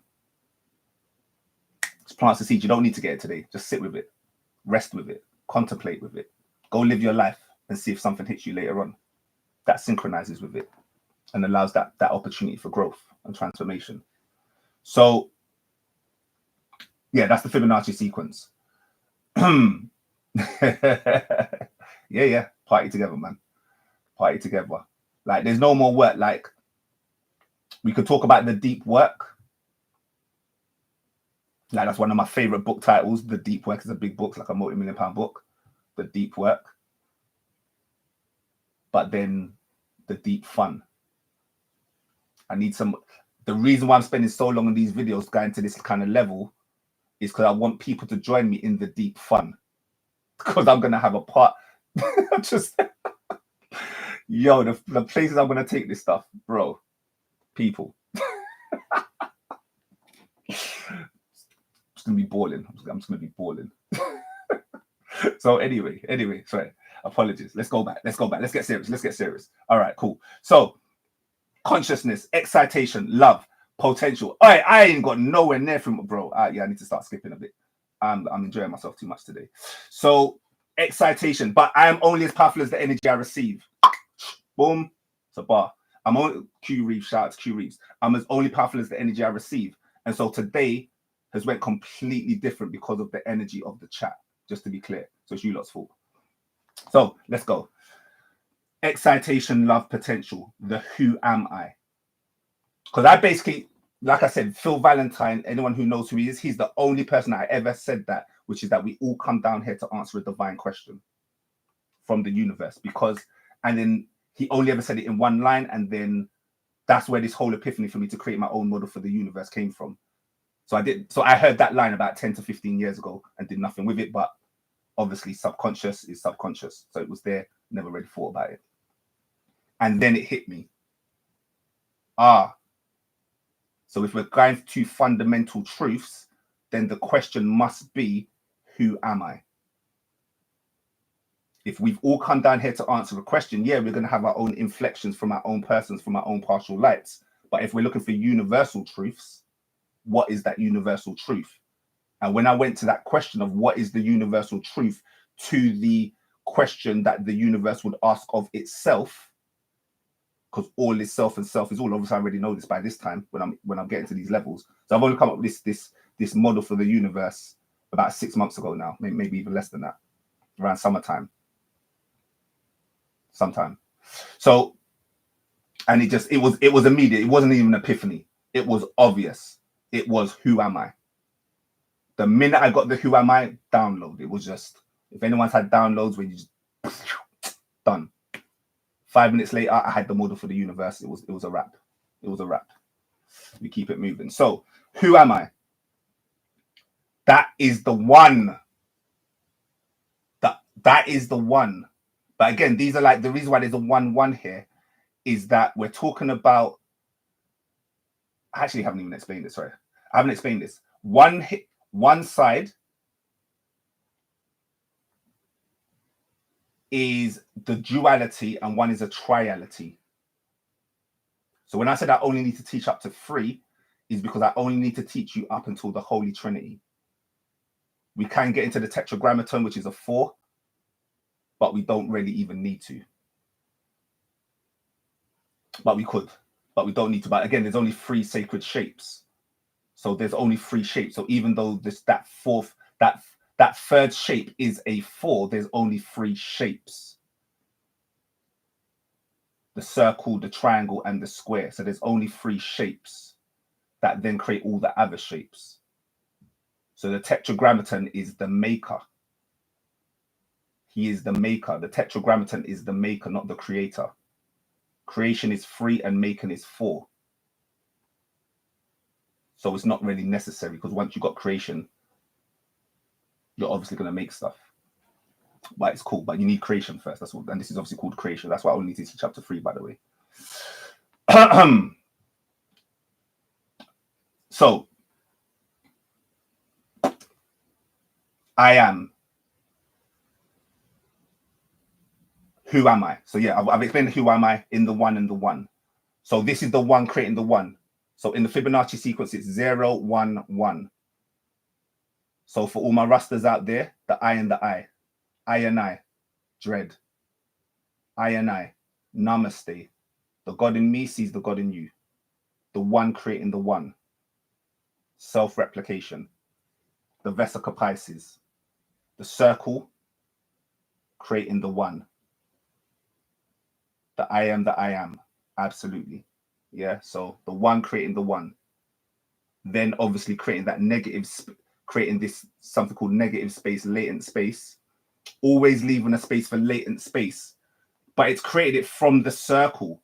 So when you see this circle, I'm going to do it in my hands better because obviously I've drawn this out. This was how I started it. When you see this circle, there is something called 0 point energy.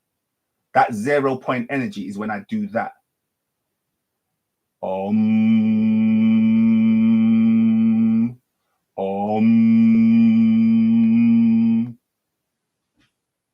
The pinch point. So it's collapsing in on itself. Do you see what's happening? It's collapsing in on itself. So the idea is not to explode, the idea is to implode. Because you already are the I am. And in order to get to the other I am, you need to reduce yourself down. This is why you need to reduce and lose the weight, reduce these other aspects of self that are not really self, that are keeping you heavy, that are keeping you heavy-hearted. So, and then you get that pure circle in the middle, or it would obviously be an oval, which is like the eyelet, which is like the eye, an all-seeing eye. So move on to the next one. Randomness. Yo, there you go. After this, I'm going to just show it to you. Also, this will be the last one that I do in detail. And then after this, I'll just show it to you. I'm not even really going to explain it. I'll just explain what you're seeing, but I'm not going to explain the details. So this is the last one I explain in any detail because, yeah, we need to move on. So, yeah, we need to move on. So, yeah, 20 people in the chat. Yeah, I hope everyone's enjoying it. Welcome to the new people. It's my most everyone alive as well, man. So, yeah, we're getting this. A new channel. Alhamdulillah. Yeah, man, it's all good, man. It's all good, yeah. So, yeah, welcome. You're in for a ride. Let's continue. All right, randomness. I'm basically saying that you need chaos. Stop thinking of chaos as set. Stop thinking of chaos as evil. Stop thinking of chaos as the devil. Stop thinking of chaos as this entity that's always trying to get you because you're in your monkey mind trying to keep everything too ordered. This is the problem. You're trying to keep things too ordered in your monkey mind because you're forgetting the 0. And so you're just working with the 1, the 2, the 3, the 4, the 5. Obviously, it's all metaphysics. It's all a metaphor. The universe is a metaphor. It's symbolic. So this is the problem. The problem that I'm seeing, and I'm saying this one real, like I'm seeing it live in the flesh. Like this is my one that I'm seeing live in the flesh, is that people, when they build these New Year's resolutions, when they build these maps, when they build these blueprints for how they want to live their life, it's way too structured. God laughs at that shit. Laughs at it. So I'm saying that you need to build a system that allows for chaos to be the natural process of your transformational journey. Your journey of transformation needs to facilitate chaos at all levels, at all times, in all places. It needs to be ready for it. That doesn't mean that there's no order, because again, there is a balance to it.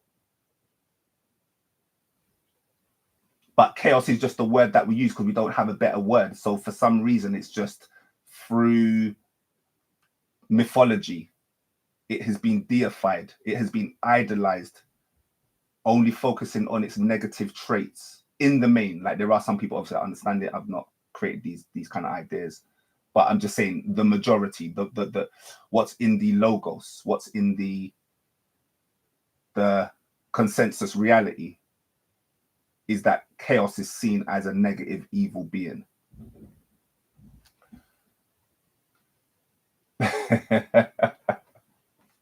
That's a bar. I care about my demons and they listen.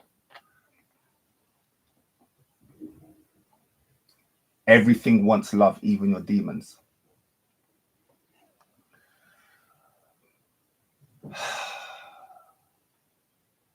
Even your demons want love. Anyone that's not hit that like button, please hit that like, man.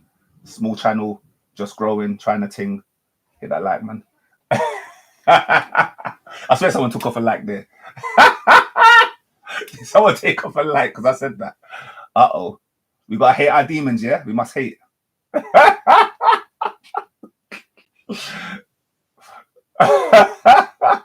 I swear, Dan, that's so funny. I just seen someone unlike, and I assume it's because I said to love your demons.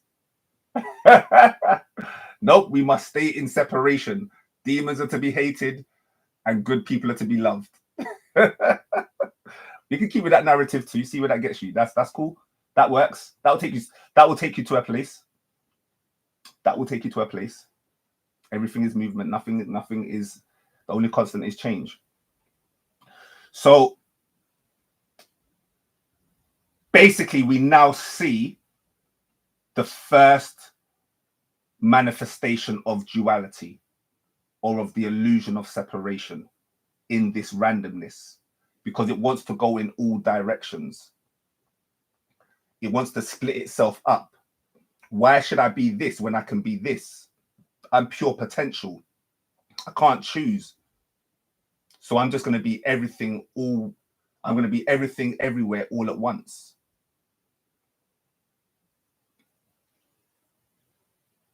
And I'm going to bring that into manifested reality. My purpose is to bring that into manifested reality through creation, through the creation story. All through the creation story. So you are part of that story. The most powerful thing that we have as humans is our narratives. Everything is perception. Our brain is literally built. The prefrontal cortex, the most advanced part of our brain, is basically a meaning machine. It's basically a mean machine. It's a mean-making machine. A meaning-making machine. I.e. symbol literacy being a key. So again, it needs to exploit. It needs to find a way to stay creative. It needs to find a way to stay to grow. It needs to continue its growth, because life wants to life. There is no such thing as death, only transformation. So life just wants to life. To be or not to be is the only question, really. So you could choose to not life and X yourself out. You can X yourself out. I told you the X. That X yourself out, you can always X yourself out. You can go in a Buddhist vibe and only want. I need to be careful here, because this requires nuance and subtlety. But there is a group of Buddhists that essentially are misguided to not want to live. So you become, so basically it's almost like you take that thing too literal when it's like, okay, we need to purify, we need to remove neti, we need to like remove false aspects of self. But there needs to be joy there. If you're removing aspects of self and you are unhappy, you've now fallen into nihilism. You've missed the point of the game. And so I see aesthetics that they're not really filled with joy. This would be the danger of this nothingness game. So again, everything has a shadow. All light has a shadow as long as there's objects. So I'm saying the shadow aspect of trying to return to source, trying to return to nothingness, is that you lose your joy because you become numb to everything. So I'm basically asking, or I'm basically reminding that when you're reducing things, it's to get to this point where you find joy in every moment. You find joy in the pain, even, dare I say it. Which is what yesterday was about. Like, I saw the gravity of the situation, but I'm like, bro, this is a chance for transformation. You weren't really trying to hear it, but well, actually, I didn't say it yesterday, in fairness. No, it's about timing. So I didn't say it yesterday, actually. I did say it yesterday. I waited because I understand time. What is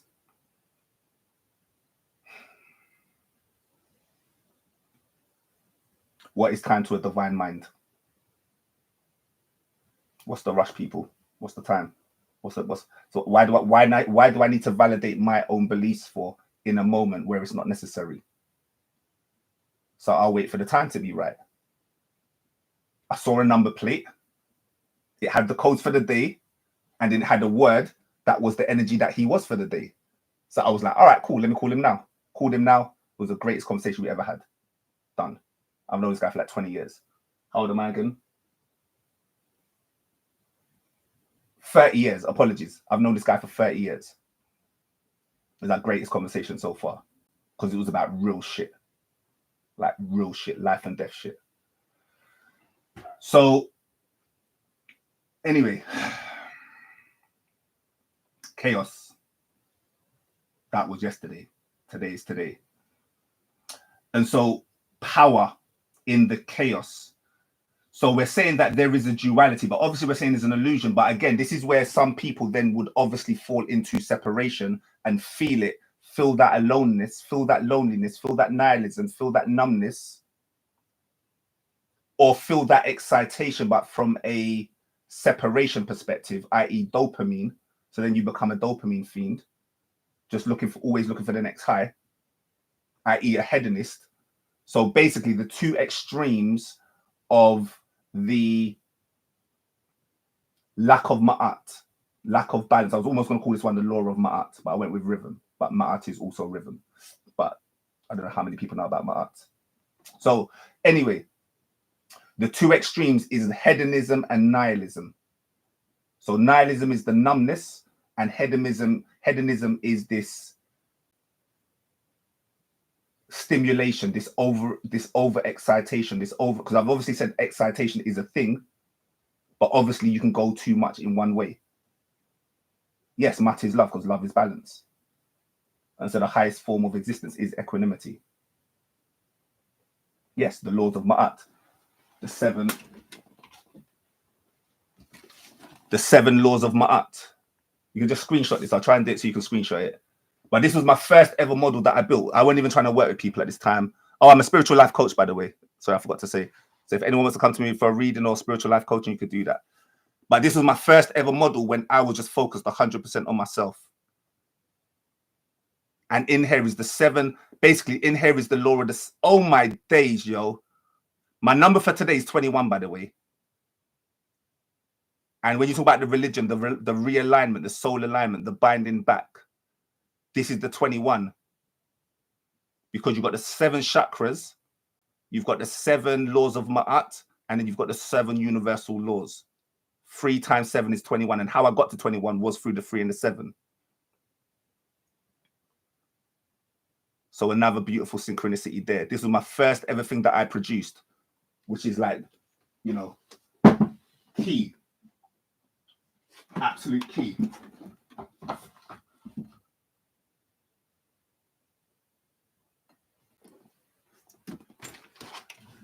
So anyway,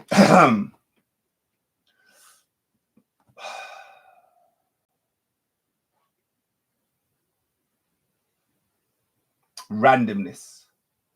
So now I'm going to just show you. Oh, and then this is the first time I've used the 2. So up until now, we've only used the. So this is where I could stop, because now I've used the 4th number, which is the 2, which is the duality. So I'm basically saying in the Fibonacci sequence, the thing to notice. Where are we? Where was we with that image? I got rid of it. Yeah. So in the Fibonacci sequence, the observing eye, again, it's what the devil doesn't exist. Yeah. The devil has no power unless we give it power. It has the illusion of power. So what's the only number missing out of here from the first 5 numbers, i.e. the pentagram, the Son of Man, the number 4. And so the 4, I'm not going to do it too much, but basically the 4 is, it doesn't exist. It's useless, because the 4 is essentially the devil. Now I'm saying this is a metaphor, but basically the 4 is the devil. In the Fibonacci sequence, it doesn't exist. It's not part of the divine code in the first 5 numbers. The 5 also has significance, but I'm not breaking it up until 5 because I'll be here forever. Yep. Atman plus equals self equals Atman. The act. Where you at, bro? Where you at, bro? Where you at? Where you at? I'm right here. I'm right here, right now. That's where I'm at. That's the only thing that exists. Moment by moment. So I'm now going to just open it up, and we're going to move off from this creations, because I've been on this for, yeah, like I said, longer than I anticipated, but everything is divine timing, so we move with it.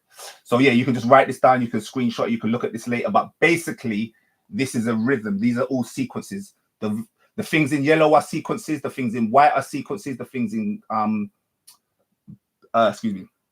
purple are sequences, green are sequences, this other one here are sequences. These are the number codes. Once you understand the 1, once you understand the 0, once you understand the 2, that's all you need to understand. You just need to understand those 3 numbers, and you've got the code of the 9. You've got how these 3 numbers play out in the 9, all the way up until the 9. Like, I can't do this all now. Like, I could have done a whole video on this. Like, anyone that joins me, just understand that whenever I'm teaching a section, I've always got more, and this is just a normal thing. Like, because I see that there's a couple of new people, so I always do this, which is I always overspeak, because especially on something like this where I only started going live 4 weeks ago, so I was getting 3 or 4 people at the time. Obviously, you know, it's going to take a while to build up the channel, inshallah. So yeah, it'd be crazy if there's like 100 people on the call and I'm not responding. So obviously, again, it's just like a balance and a measure. Obviously, I need to always be at my best. This is the best I can do at the moment, so I'm happy with it now. So keep it moving. But yeah, you can just look at this, and you can just understand how the X, which is the unknown, goes into creation, goes into randomness, goes into exploration, goes into awareness, goes into time, goes into insight, goes into order, goes into the now, goes into the superposition. I'll do the last one just really quickly, because obviously it's all about the promised land. I've always said it starts with belief and it ends with the promise. So these are all the things that break you outside of the now, but you have to, we are all partial lights. So we have to start with belief.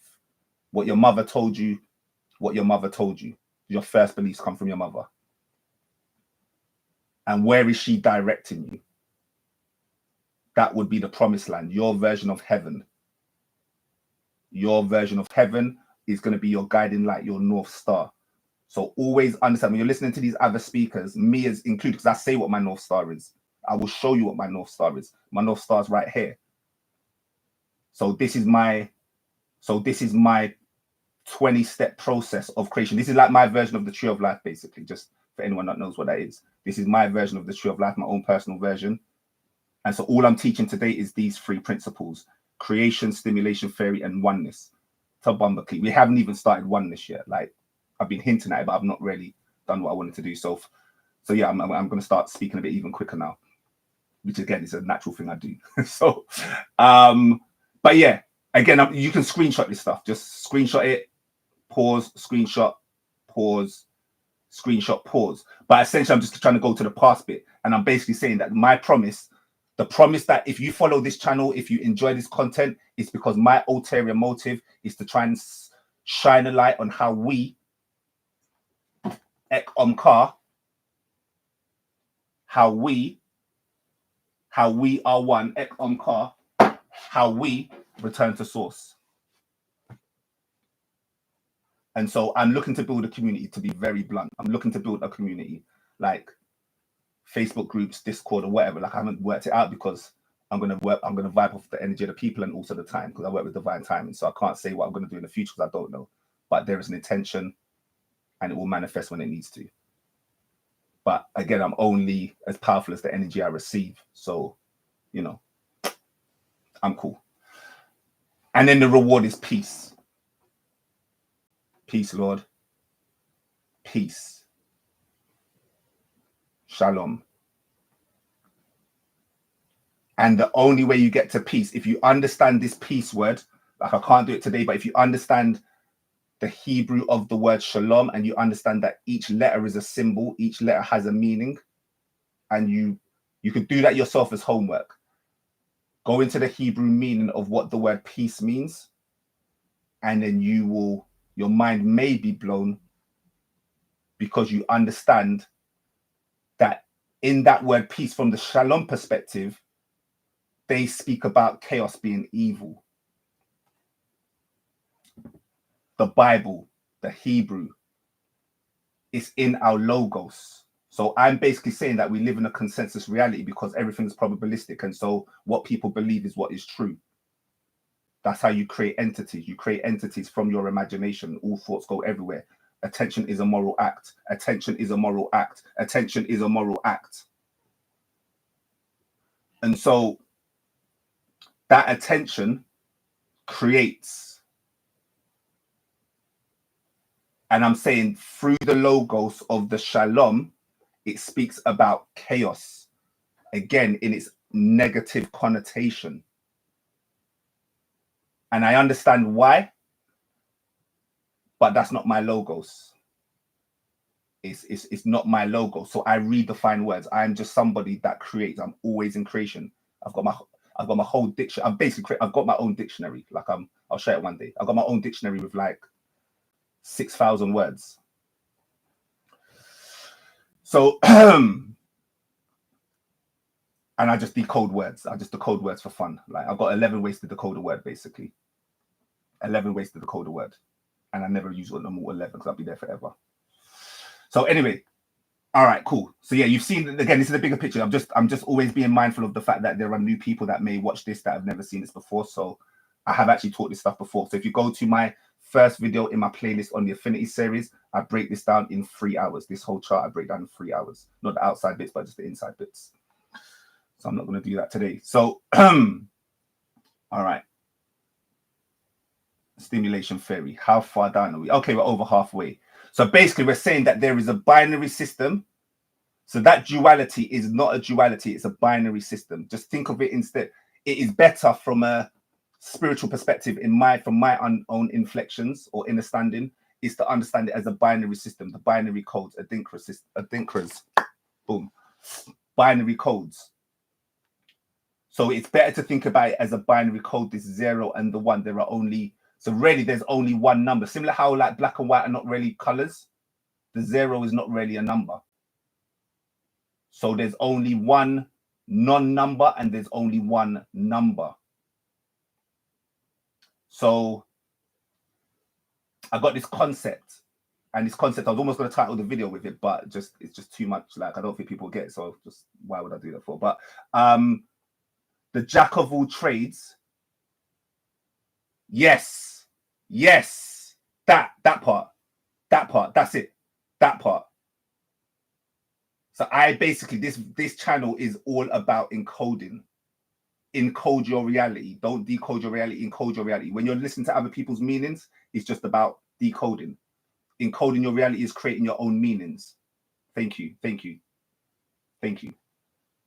More power to you. So we're speaking about the binary. We're speaking about the binary. So I'm basically saying that there's only one number in each nothingness and then the oneness. So whether you want to speak about oneness or nothingness, that's like semantics, basically. That's arguing over dialect. So I don't mind. Like, it just depends. I'll need to listen to your explanation whether I agree with it or not, or if I resonate with it or not. Because you have the monad, and the monad speaks about the nothingness in its modern day interpretation. But I'm basically saying there's only one number, i.e. there's only one color, i.e. there's only one, or only one light, apologies. There's only one light, only one darkness. And then you get into the triple darkness. So that 21 is the triple darkness, which is the multiplying of the 7. The 3 7s. And the 3 1s. So again, this is all about interpretation. It can be explained in many ways. Because these are characteristics and we are multi-dimensional beings. So start thinking multi-dimensionally.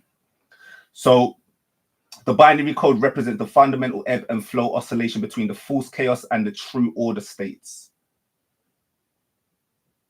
That should say true, by the way. True. False and true. So you can speak about it from a duality perspective as well. So if you want, you can also use this as duality and think about false light versus real light, truth versus false, illusion versus what's the opposite of illusion?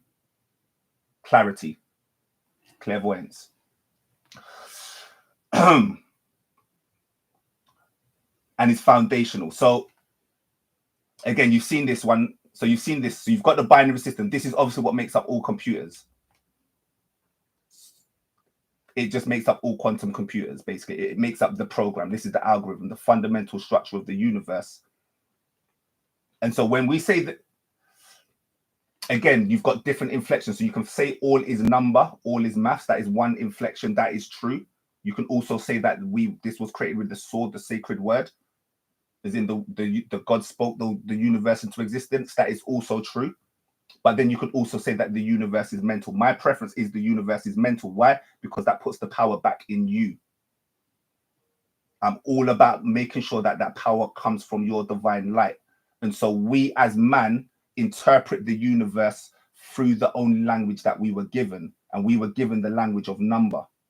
We were given the language of words. And so we have to use these words and numbers. The universe is not necessarily mathematical. When I express myself in that jazz, in that chaos, I'm not thinking of maths, but I am a number and these things have to get played out. So when you measure it, you will see patterns. You will see a sequence, decoders and encoders.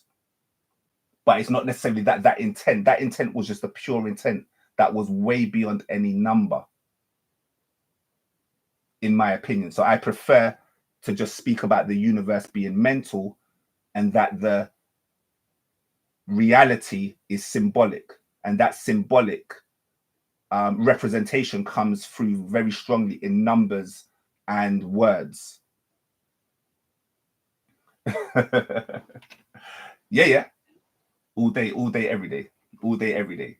Yeah, when you get into divination, it's hard to not see archetypes. It's just like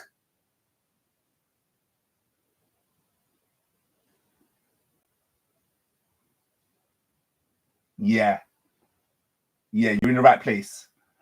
Elion, Kashner, you're in the right place. You're in the right place. That's all I'm going to say. I've spoken about, again, I don't know when you came, but yeah, I've spoken about the multidimensionalism stuff, so I don't want to repeat myself. But yeah, that's beautiful. More power to you. So power is not a dirty word. Again, when I was explaining this to some people that are on this more like woo-woo spirituality, love and light. Now, I understand that from a love and light perspective, but some of these love and light people, they actually don't really want power. They are scared. When you start mentioning the word power, they get scared by it. It's too powerful for them. So they always want you to stay on the meek and humble. Any deviation from that meek and humble is not spiritual to them, because they see that the meek shall inherit the earth. It's pre-programming. Now, I understand why that is said, but again, bring your own meaning to this light, because obviously we're talking about omnipresence, omnipotent. Potent is power. So why are you dimming your light? Why are you scared of your power? Why are you scared of this word called power for? It's powerful. It's neutral. Why are you scared of neutrality? What are you, do you not trust yourself? Do you not trust yourself? Why are you scared of the neutrality for? So there you go. Anyway, that's what I've explained. So yeah, this basically here, it explains this 0, 0, and 1. I should have probably started with this, actually, in fairness. it would have probably made sense, but hey ho, we are here. Retro causality. Thesis, and the only thing I'll explain here is thesis, antithesis, and synthesis, because ma'at is also synthesis in my language.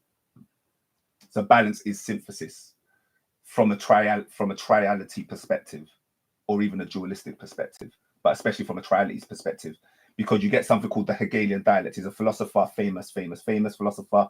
He has something called the Hegelian dialect. This is what people use to control, because i.e. is powerful. So people that want to manipulate, i.e. Machiavellian narcissists, Machiavellian archetypes, they will use this to drip feed reality into their consensus, because they understand it's a consensus reality. Well, maybe they don't, but either way, it's a consensus reality. And so through this consensus reality, there is this drip feeding effect to get the population to do what they want, and you do it through this method called the Hegelian dialect, which is you create a narrative, and it's all based off of narrative. This is the key. It's all based off of narrative. So you start a narrative, but you are in control of that narrative. Create your own story. So they create a story. They then create the solution to the story. But in political science, you would get so good that you would know that you would know what this chaos is going to lead to, because you would then stare subconsciously, subliminally in the people's mind, maybe even get agent provocateurs to shape. And then the people think, because nothing is better when you think you've come up with an idea yourself. There is nothing better. So me telling you, me giving you a book and saying you have to do this thing, you have to do this. Like now, like what, 2% of people are going to take on what I've said and do something with it? 2%, maybe 5%. 5% is out here. Any 5% is out here. So 5% of people will do something with what I've said. You know, watch out for the 10%. But then you got the 85ers. And so the 85ers are obviously people that don't know how to use their magic, or people that maybe do, but just don't really, I don't even know. Just let's not even go there. But my whole point is that then there becomes a synthesis. Counting off numbers should apply to linear time. Yes, it does. Yeah, of course. Of course. So so the whole point is that you would understand linear time and you would understand divine time. That's why I'm saying work with the 0 and the 5, not just the 5. You just working with the 5 is going to keep you locked in. And I'm saying this from a metaphor perspective, because you can use these numbers to not do that. But I'm just saying from a metaphor perspective, when you're thinking about these numbers in linear time, that would be the aloneness and the separation. Like you think the time is divided into chunks, as opposed to there just being one eternal now. So in one of my last meditations, I asked the question, who am I? And the answer was the eternal presence, the eternal now. Sorry, the eternal presence in the eternal now. That was the beautiful insight that I was lucky enough to receive. And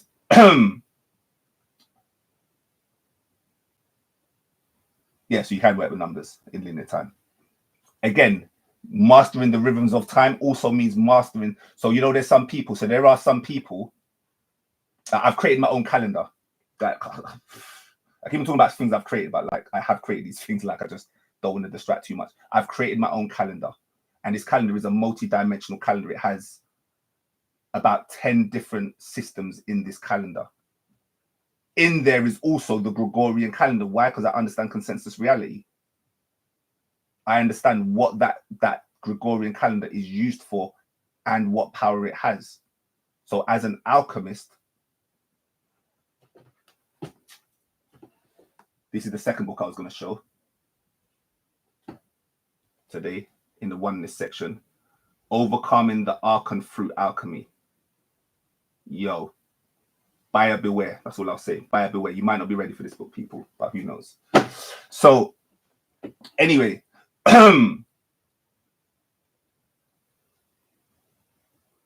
yeah, so anyway, I've got a multiple calendar with a multi-dimensional system. And so the reason why I've done that is because I want to work off of different rhythms and I want to understand different rhythms. And I just choose. So almost like you're seeing the stream of consciousness. Imagine time being like this stream of consciousness, this one singular stream, but just stream, you can even say streams.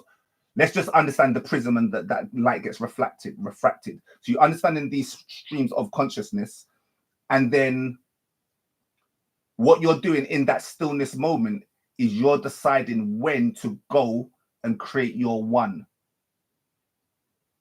When you want to, you're choosing when to go from this nothingness to this recognition of the I am. And it's like, I'm going to catch this wave. This stream of consciousness is an example of the wave function in quantum physics. Or you could just think of a wave in the ocean, the waters of Nun, for anyone that knows that stuff. The waters of Nun, which is the Egyptian deity for the ether. So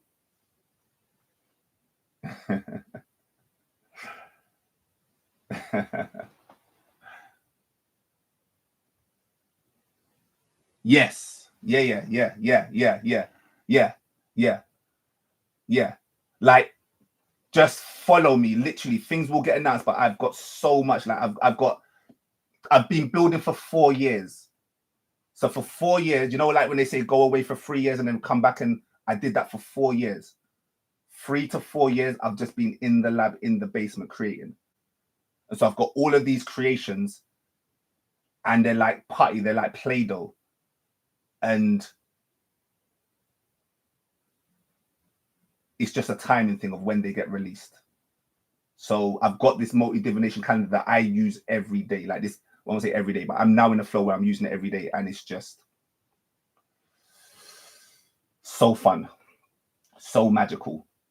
It allows me to transform the mundane into the magic.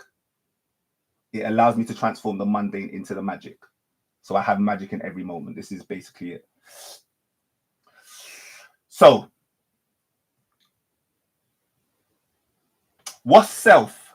I beg you put that in. I forgot that one. What's self? Like, I wouldn't say I'm a Nation of Islam, so I don't really call myself labels and stuff. So like Morris Science, yeah. C.R.E.A.T.I.O.N.S and, you know, Hakeem Bey. Yeah. Like we're there when it comes to the knowledge, but I actually forgot that one. So anyway, what is self? I'm just interested. I forgot what that one is. I know what man is. Master Abel Noble, you know, C. Freeman L. Yeah. That's my thing. I come from that lineage. So again, like, all I'm basically doing is standing on the shoulders of the giants. C.R.E.A.T.I.O.N.S, Tariq Bey, Taj Tariq. Like, I'm standing on the shoulders of giants. And that kind of stuff I'm not even really talking about on this channel, but obviously you can see it's in the kind of, this is the metaphysics of that, basically. Triple darkness. I've literally just explained to you triple darkness, but not really, but kind of. I think that is. So anyway, so then we now get to the perfect fifth. So when I was saying 3, 2, and 5, this Fibonacci sequence, we're basically saying that the 2 goes into the 3. Now, the reason why I've stopped here is that I'm basically saying that this binary system which is the 2, and this ternary system, the Holy Trinity, which is the 3, creates what? 5. The number of man, Allah. Arm, leg, arm, head. So I try. Sometimes again, I don't know who's on the channel, so I don't even normally use the words like this is more with science, this is like more with science and all this kind of stuff. Nation of Islam, but yeah, I self, arm, leg, arm, head, the 5, the number of man. So physical reality, essentially. And what we're basically saying is that the 3D physical reality in the trying to transcend to the 5th dimension, but it's basically the perfect 5th. So you can just go check out someone called Randall Carlson. Randall Carlson. You can watch his video on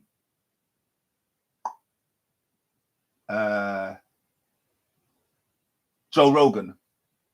Watch his video on Joe Rogan, Randall Carlson. If you want to know about the template of the universe, that talk is one of the most mind-blowing talks, but it's not the Joe Rogan one. There's another one where this guy basically listened to his video, and it's this guy that does animations of the spirit sounds. I can't remember what the channel's called, but they basically do animations of like people that have done great talks, and then they'll do like a animation. And that animation, when he put basically Joe Rogan or that kind of lecture, he basically put his lecture of these numbers of the universal template. So the numbers that play out in the universal template of creation is basically in this perfect 5th. Is basically in this perfect 5th. All right. All right. So I create stuff. Oh, this is my divining sheet. Like, you just got a little snippet here. I've not showed this to the world. This is my own personal thing.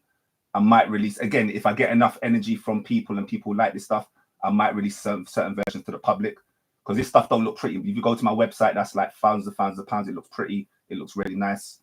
So that was my first official launch. This is like my own stuff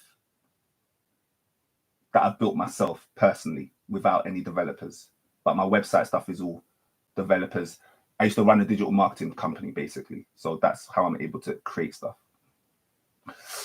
Or bring products to life, like, you know, that was like my skill, basically. So anyway,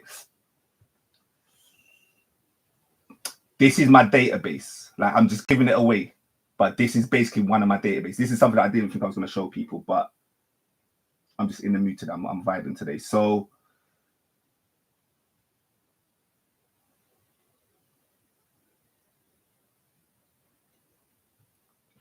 yeah, no, I can't show you. No, that's too much. That's too much. Which is the better one? This one's all right. It's quite. Yeah, rolled in 2. This one, no, let's just do this one. We'll just do this one. Yeah, okay, that's what I was looking for. Yeah, sorry, because I was like, it looks a bit ugly, because I actually did put some colors in here. So basically, this is the grand template of the universe. Like, there's no ifs or buts about it, or at least in our knowledge, at least in our cipher, in our galaxy. We could definitely measure things in our galaxy, and definitely based on the galactical energy. This is the divine template, and it's based off of the perfect 5th, which is a musical rhythm. So I'm saying, being the master of rhythms, you obviously have to talk about music of the spheres, Plato, music of the spheres. So when you understand astrology, understand it as rhythms and music of the spheres. That's one inflection, one interpretation. And so in these numbers, you see the master numbers. So you see the 144, which represents the speed of light. You see the 432, which is the power of love. You see the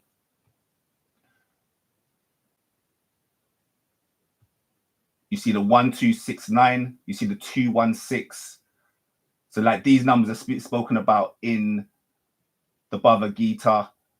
They're spoken about in Hindu texts. They're spoken about. They're encoded in sacred buildings. Like, if you go to this whole Randall Carlson thing, you'll see this all. You'll hear him explain. I'm trying not to detract too much, to be honest. Yeah, I never know how to pronounce the name. The Tetrarchus. Yeah. So if you go check out my last video, you see me wearing this T-shirt of the Tetrarchus. Again, I make my own clothes. Why not? We're just here for fun. So I design my own T-shirts just for the fun of it. and I've got this T-shirt with the master and Imhotep sitting on top, i.e. the master builder of the pyramid on top of the Tetrarchus. It's like one of the T-shirts I've created. So yeah. So basically, I'm into that stuff. So yeah, that is all this.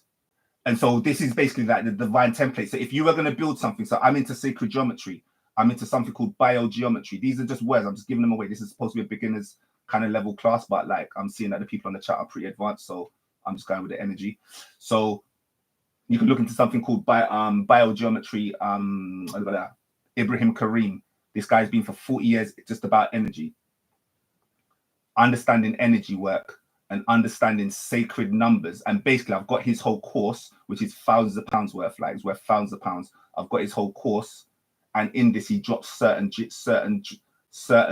sacred numbers that are energetically proven through his method of proving stuff, which is like pendulums and other energy testing tools that are out there. Like, this is a whole science that I'm into that, again, I can't get into it today. But yeah, these are the sacred number templates. This is just a document I've created just based on what they were saying. I was like, okay, cool. That's what will happen. So I'm quite dangerous. The level of creation, again, this is just for inspiration, not for you to copy my templates. I couldn't care less if you do nothing that I say, but this is hopefully as an inspiration. So attention becomes a moral act. I'm at the level where basically, if I listen to something, I know whether it's useful or not. And if I know if it's useful, I know what to do with it. And if I know what to do with it, sometimes I'll know how to create it because I'm a master builder. 22. So it's like I need to be careful of what I listen to. I can't just listen to anything because otherwise my mind will just run into millions of places. So I've created like these 40 documents. I had this conversation with this dancer. He went to dance school and he starts talking about how dance is a science. I just read a whole book on it or read a whole science on it, and I created this map and broke down how dance works to metaphysics, to works to the rhythm. And it's just because I'm in this place of creation. This is basically, it's not a boast. It's like, it's just a showing and proving. There's not even a proving, it's just a showing at this play. This is just a display. It's an emanation. It's just an emanation from realizations and relevance. This is basically it. So like, even from that, just that little bar there, that's enough. Like, the wise only need a hint. So yeah, we're going to skip all that because that gets into like formulas and stuff. But yeah, so basically, yeah, so this is just the triality. I've got a longer version again in that document, or in some of my other documents, I've got longer versions of this, but this is just like the short version that you could just get a quick idea of this, the correspondence. So that whole chart that this whole thing here is this book of correspondence. So I correspond everything. I'm just into the so I'm just into the interconnectedness of everything. Obviously, dependent origination. Like, I was trying to find that book today, but I can't find it. But anyway, dependent origination, which is basically the study of the interconnectedness of everything. This is what the Buddha got when he got become enlightened. This was when he became enlightened. This was his first revelation, the interconnectedness of everything. So I basically connect everything. I'm a syncretist, essentially. Santos Bonacci. I'm just dropping names because I am not the holder of this information. I speak with passion, and you can see my creativity, but I am not the holder of none of this information. This is all learned, and then I've just taken that inspiration and done my own shit with it. So just, I can't really say anything more than that. So Santos Bonacci, like, you know, I am under the feet of someone like Santos Bonacci. I'm always going to be a better student than a teacher. Always going to be a better student than a teacher. So we get into syncretism. And so I correspond everything. The way I built this whole divination system, which merges 18 divination systems into one, is all syncretized. I can't even explain how I did do it because it's take hours to explain how I did this. But it's all syncretized. It all corresponds. It all interconnects. Come get a reading from me, someone. Someone can come get a reading from me. It's just why not, man? Have some fun. Obviously, I can charge. I can give you 10 minutes for free. I answer any question for free, one time only. Like one time only. You can go check out my what they call it, link tree. I've got a link tree. I'm so new to it, I can't remember this stuff. I've got a link tree. You can book in my calendar a call for a 15 free minute ask any question you want. I'll pull up your chart. I'll do the full version of your chart, not the version you see online, which has got only 1% of the data I have access to, maybe 1% of the data, and that's even within the report, not even the other tools that I've built that could just maybe go crazy. So anyway, yeah, come check me for a reading. Free one. If you like that, you can pay for one. If you want to pay for one, pay for one. So we got this synthesis. So yeah, basically I'm not going to go through this all, but essentially you're just seeing the three primes. You're seeing how these three primes play out. And I'm basically saying that from a psychological, practical use, the key, the free jewels, you got the 12 jewels. Obviously, I've got some more up in there. So you got the 12 jewels. So I'm saying that there's 3 jewels because I'm breaking things down to 3 a bit more simpler. And my 3 jewels is love, wisdom, and power. Love, wisdom, and power being the 3 jewels. And power is the latest revelation I've got. Wisdom, that was just me naturally, quite honestly. Like, let's just say the energy that is my disposition, like, you know, written in the stars, was wisdom. Then you learn about the love, obviously. It's pretty obvious, but you learn about the love. But like that actually hit me. Again, these things have to be experienced. I read about it millions of times. About 4 years ago, I finally got it. Again, I got that aha moment, that 1% click. As I said, it just takes 1% for a click of transformation. Got that about 4 years ago. And then power, I got a few months before I invented the stimulation theory. A few months before I created the stimulation theory, like about 9 months ago. I realized that really you can't get to these high vibrations until you tap into your power. So stop dimming your light, essentially, was the lesson. Just stop dimming your light because you keep on cutting off your power. And it's going to stop you accessing certain dimensions. Because when I've let's just say when I've astral traveled, it was all about power. Or let's say wisdom, love, and power was the absolute key. Like, I weren't able to go to, you wouldn't be able to, it's like the hammer of Thor. It's like Thor's hammer. You're not going to be able to pick that up if you don't have the right energy, the frequency, but then also the power. And so again, this annoyance that I have with people always trying to dim their light, always trying to be humble, always trying to be meek. You're cutting off your light. So that's that. Boom. Creation's done. Boom. Let's move on. All right. So now we get to the last slide. All right. Cool. We're going to get to the last slide. Yeah, this one's going to be a long one. 15 people in the chat. This is a record break, and I've had 15 people in the chat once before, but they bounce quite quick. So I feel like something's happening today. There's something in the waters. Let's rock with it. This is recorded as well, obviously. But yeah, I'm enjoying the energy. So yeah, let's keep with it. All right, where is it? So no, what's it called again? Oneness. I created a document. Oneness. Maybe it's here. Before here. Is it before here? Oneness. All right. So when I first, let's say, came out to the public, so I'm in the lab for like 3 or 4 years, and then I come out, and the first lecture I did it to friends and family because I'm all about ancestral healing, ancestral DNA, you know, like that's a whole thing. But yeah, I'm into all of that stuff. So friends and family, invite them, and I do a lecture on oneness. It's like a 7-hour lecture, old school 7-hour lecture on oneness. So I can't do that today, of course not, especially based on where I am now. And I never had a plan to do it today. But I'm just going to go into something like that out. I'm just going to go into this one document anyway, which is basically Oneness Solutions. I think it's this Oneness Solutions one. And then we're going to just go into them 2 books, and then we're going to tap out. So it's quite a short document. This document's quite short. It's not that long. And so I'm not going to really read through it a lot.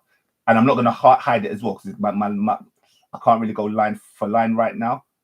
So I'm just going to go with the energy and see what I want to point to. So this document basically is a solutions-based document. So we're getting to the end of the show, and I'm all about integration and embodiment into the practical, physical reality. For me, physical is spiritual. There is no separation. So I understand why, from a classification perspective, you have more than one number. It makes sense. It allows us to expand and grow.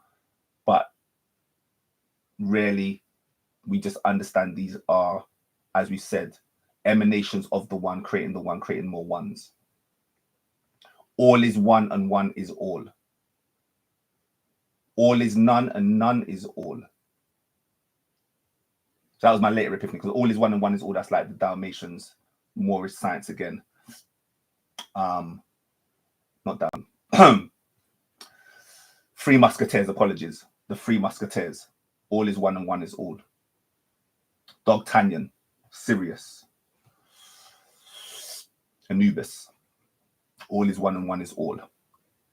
And then I'm like, all is none and none is all, because really it's the none. But again, that's the Arabic interpretation of the none, the nothingness. So, and then the idea is to be the master, the jack of all trades and the master of none. The jack of all trades and the master of none. This is my own personal mantras that encode my DNA. And it's done because you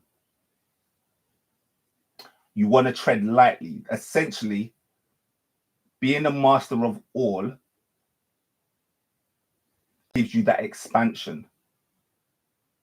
So being that jack of all trades gives you that expansion. But basically what it means is that you're reviewing that present now in its newness with innocence. And so there is always revelations. There is always growth, because you're not holding on to the past. There's no clinging and attachment to the past or the future. And so in order for you to be able to do that, study your children if you're old enough, if you have any. You have to have this innocence. You can't lose that innocence. That is the jack of all trades.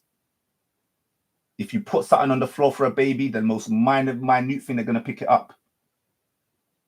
They got that all curious eye, not the all seeing eye. They got the all curious eye. They're still partial lights. They got the all curious eye. And so you need to become the master, jack of all trades. This is syncretism, people. Synthesis, correspondence, understanding the universe in its dimensions, the holographic fractal universe. Study the children. That would be, by the way, the jack. What card did I pull today in my divination? The wands. Page. The page of wands. That's today. The page of wands.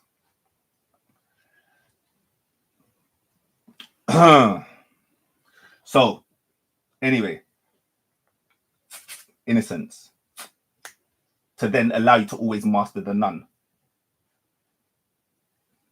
Because the none is only in the now. So again, hopefully I'm getting repetitive. I enjoy when I get repetitive, because that's just rote learning. We learn through repetition. That is encoding. So I don't mind when I repeat myself. It's never a problem to me. It just means that it must be important because I've repeated it more than once. So anyway, let's get back to this. So that's what this document's about, basically. And it's about understanding the markers of oneness. So how do you know when you're tapping into oneness? Because sometimes it can be quite difficult to really understand, like, this is definitive. So let's just make it a bit more definitive. Undifferentiated reactions, unity in speech, thought, and action. Unconditional attributes. Unconditional attributes. This is the one that I was talking about today when I was like, look, I'm going to challenge you to go for transformation. I understand what you want to do, and I understand what you're justified to do. What was the word I broke down to him? Because he used this mad word, and then the way I inflected it back to him, I just broke down the word in a completely different way that he had never heard of before. But I can't remember what the word was. But I just did like just think about the word in something meant. I can't remember what the word was. Entitlement. Entitlement. So he was like, this person did this thing to me, And so I'm entitled to do this. And that's not even from an ego thing. And he was trying to like, that's not from an ego thing. That's just from like, and then I was like, and then basically I just showed him how that was still ego. How the title is the label, is the conditions. Who gave you this entitlement? You've given yourself this title. No. So it's you idolizing your titles. The reason why you're stuck in this position, why you're feeling a certain way, is because you're idolizing your titles, because you see yourself as this certain character, because people have always seen you like this. And so you right now have a choice to shed a title. You created it yourself. Title, label, persona, mask, mental. It's in the mental. It's in the mental. You're entitled. Yeah.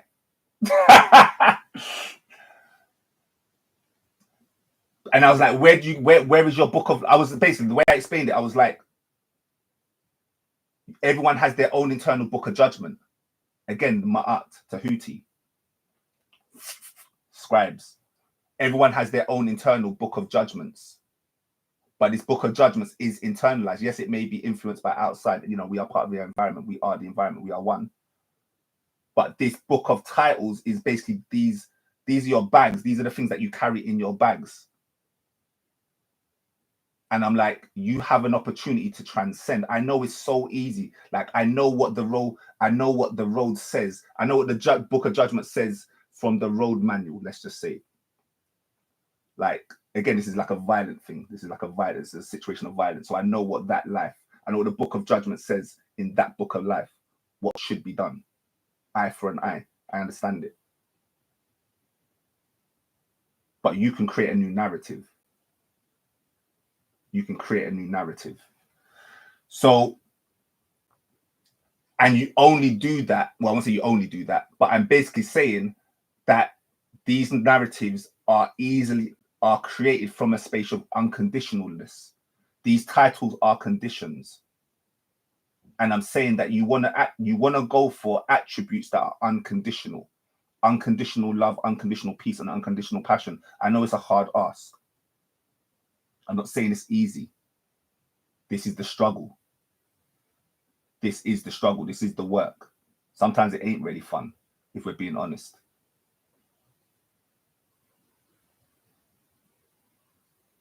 But in this imaginal realm, ask yourself to do the impossible. The only limit in a universe that is mental is our imagination. Visualize a different aspect of yourself which transcends your titles. Tap into the unconditional attributes.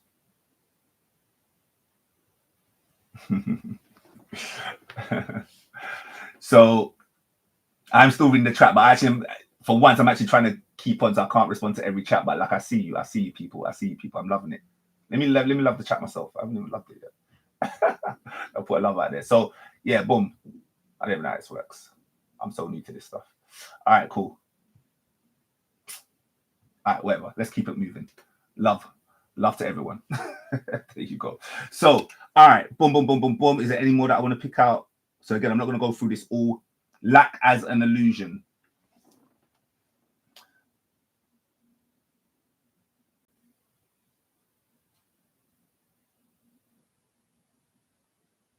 Yeah. We're definitely going to have to do lack as an illusion. There is no lack. Lack is an illusion. Lack comes from this place of separation. Lack comes from this essentially create from a space of abundance, creates from a space of I have and I am, not I want and I need. I desire does not have to come from a place of lack.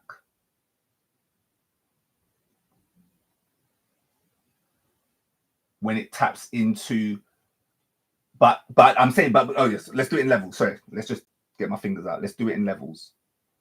This lack, so on a scale, yeah, we'll do it this way, so apologies. So we'll do it as a scale. I'm basically saying greed obviously is the extreme version. Greed, that's obviously one polarity. And then I'm saying that there's no lack. I'm saying that the universe exists because of desire. So I'm not saying desire is a bad thing, because I don't see creation as a bad thing. Like I said, there's certain philosophies like Gnostic philosophy is like the universe is a mistake and this world is evil. The universe is essentially broken and evil. So I understand that narrative. This is the whole soul trap theory, simulation theory. Like I've you know, I've studied it all. Like I've heard all of the arguments. But in my opinion, desire is not a bad thing. But I understand it's on the scale, so I can see why it could lead to greed. So desire leads to greed. End all desires. You end all desires by just being in the personal now. But working with our practical self, there is nothing wrong with having the desire to transcend your ego, for example, or to subdue it. So you can have wholesome desires. And obviously that's what we try to create. We try to create desires that are in unity with the universal one. Those are more wholesome than desires that lead more to separation. So I'm not really about anything that leads to separation when it comes to my own projections. I don't mind observing it, being in that space. I see it all as one and opportunities for growth. So I don't mind being in spaces. I'm not one of those people. Again, there's a certain vibe of people that only want to be in positive places. Like I understand that as a narrative, but I'll get to that in a second. Actually, I'll skip that one. So I'm going to end the show with that. Actually, I'm going to end the show on that rant, basically, because again, this is just this whole chaos thing, people treating chaos as evil. So anyway, lack as an illusion. You died today. I'm saying a spiritual marker of oneness is that you died today. What aspect of your ego, what aspect of yourself no longer exists because you've shed that skin? We're coming into the year of the snake. We're coming into the year of the snake, people. From the year of the dragon.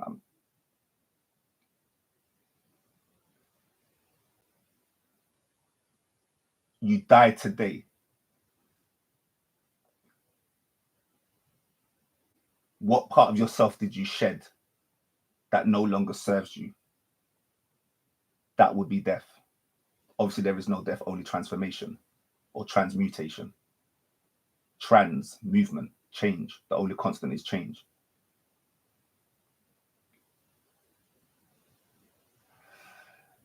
And so the key for me is like when people understand desire. So when we're saying no desires, the key for me is in this line here. When you stay in the now, there is no thought. There is only realization. This is probably one of the biggest gems today. If you've not heard it before and you've never heard it before, like this is new to you. If you never knew this today, this is definitely one thing that I would be like advising you to remember. There is, to get into a place, again, these are markers of oneness, is when you get to a level where there becomes no thought, only realization. Realization from your presence in the moment, and you get these inflections, these sparks. These sparks appear as thoughts, but they initially just came as a spark, as opposed to a logical sequenced thought that got mapped out in your own monkey mind blueprint. These false narratives. Almost all narratives are false, by the way. But we can create them anyway. There's nothing wrong with creating a story. It's hard to not be in a universe and not create symbols. So if you're going to create symbols, again, create symbols and do it intentionally and use them as tools for transformation. This is why I create stuff. It's not because I have a desire. I don't need none of this stuff. This is just trinkets. This is amulets, trinkets, signets, signs, signets, signs, signets. You know what signet is? So There is no thought, only realization. And 14 people in the chat, 26 likes. I'm going to keep on going. Yeah. I am only as powerful as the energy I receive. I'm going to keep on going. So, all right, what have we got next? Mental shifts of perception. The universe is mental. And I'm basically saying, like, occultists this is for all the occultists out there. This is a specific message for the occultists out there, the alchemists out there. As a reminder, hopefully we know this already. If not, this will just be a reminder, or you've maybe even got the light bulb in this moment. We don't need anything outside of ourselves. The universe is mental. We don't need crystals. We don't need sages. We don't need Vajras.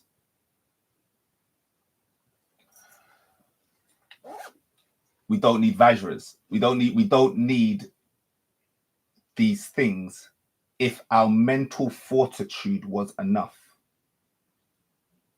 So I'm basically trying to get to the level where we focus on our mental fortitude, our mental solitude as our resting place of power. And if that then so chooses in its moment of realization to create a crystal, then center it from that place. I'm saying it's all about where your energy comes from, where your intentions come from. Are they rooted in ego or are they rooted in self?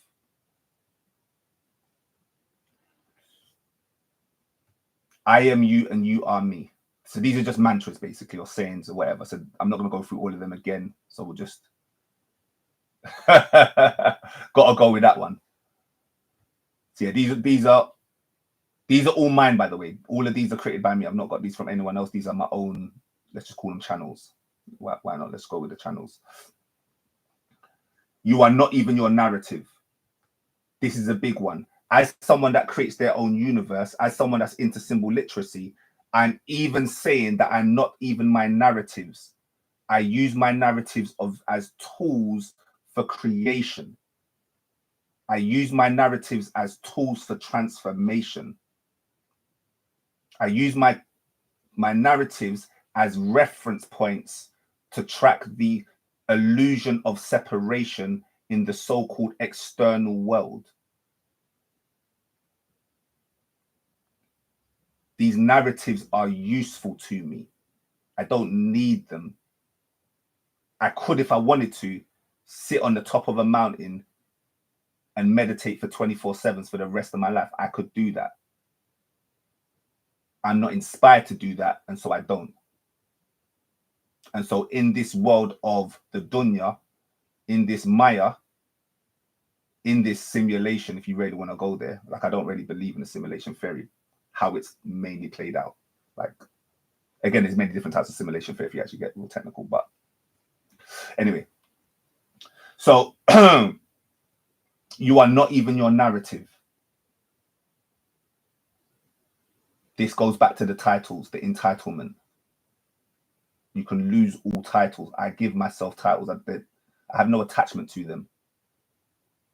You hold a baby too tightly, you kill it. You strangle it. You hold it too loosely, it falls on the floor and it dies anyway. That's the balance that we're trying to find. The sacredness, the preciousness of the now, the gift of the now. Dummy. No, I'm joking. The gift of the now. It's sacred. And so your key in your life is to find your rhythm, find your balance in terms of tension. We understand that tension comes from the 10, that comes from the stretch, the number 10. I've just shown you creation is a 10. Say 10, Satan, 10, the recycling, the soul trap. Are you gonna become a master or a slave? The 10. What happens when you get to your 10? We're in the year of the 9 now, people. Just by the way. We're in the year of the 9. But I don't move with time. I move with my own time. So I'm in the 9, also channeling the 10. Through the 1 and the 0. So I only accept supremely inspired titles. I love that one. I just love that one. I only accept supremely inspired titles. I've explained entitlement. So yeah, I'll take that title. Thank you very much for that compliment. Thank you very much for your compliment. I'll take that. Why not? Yeah. So, I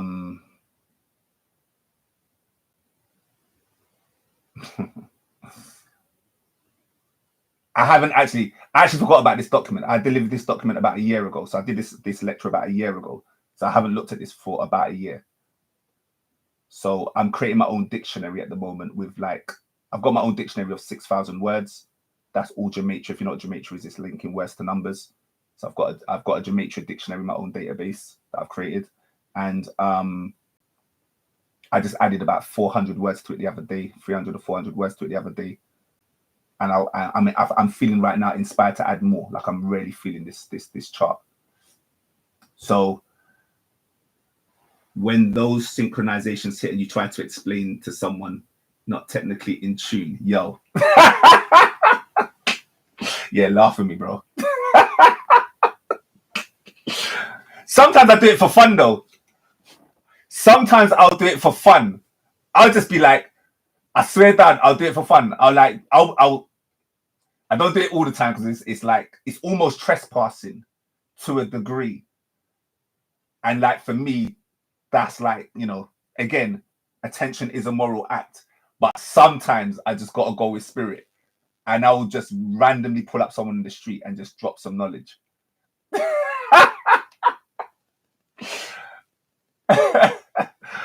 Not that random. I don't do this often, by the way, but I have done it before. Or I'll just do it with people that I just scarcely know, or I'll just do it with people that haven't really heard this side of me or whatever. Do you know what I mean?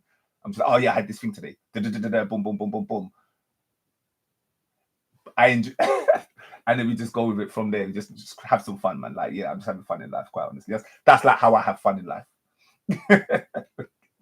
And it's not, and honestly, when I do it, it's not for looking down on people. It's just literally to catch jokes. It's literally just for catching jokes. And then sometimes you say something and it resonates with someone, and they're like, "Thank you. Wow, I didn't know that. Thank you.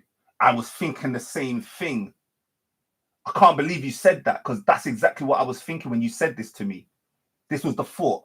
And then you realize the synchronicity of it, or you realize, divine timing. I am a vessel for this power of connectedness.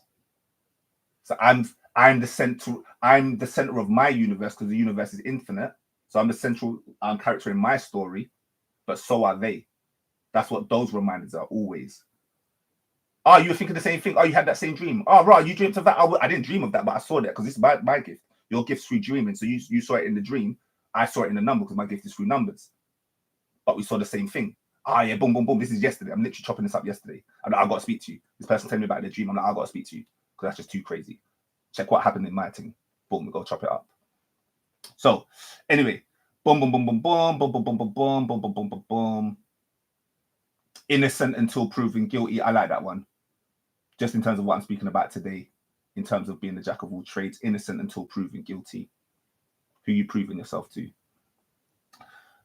What's this? Physical solutions. You feed what you love. Love what you do and do what you love. That's kind of that one, isn't it? You feed what you love. Where is your evidence? This is just trying to make things a bit more lighter for you. There is no belief. Beliefs are okay, but there's either belief or no. And the no can only be in the now because the universe is all about change. And so you can only see the truth in the now. That truth will change because we are perceivers. We are part sons. So where is your evidence? Just where is your evidence? These are just quick discernment tools. I like this because this has been what I've been speaking about really today. I've been speaking about this. I'm laughing at some of these. When I mean, I haven't even read these for about a year. I've not read these for about a year. So I'm actually just laughing. I'm just having a laugh. Like, these are all, when I say laugh as well, like, I do take this stuff seriously. Like, this is impactful. Like, I can actually decode this stuff on a further level. But yeah, 13 people in the chat. I'm still here. So only as powerful as the energy I receive. Shout out to Q Reeves. If symbols are all we can project, then life is art. Yep. If symbols are all we can project, then life is art.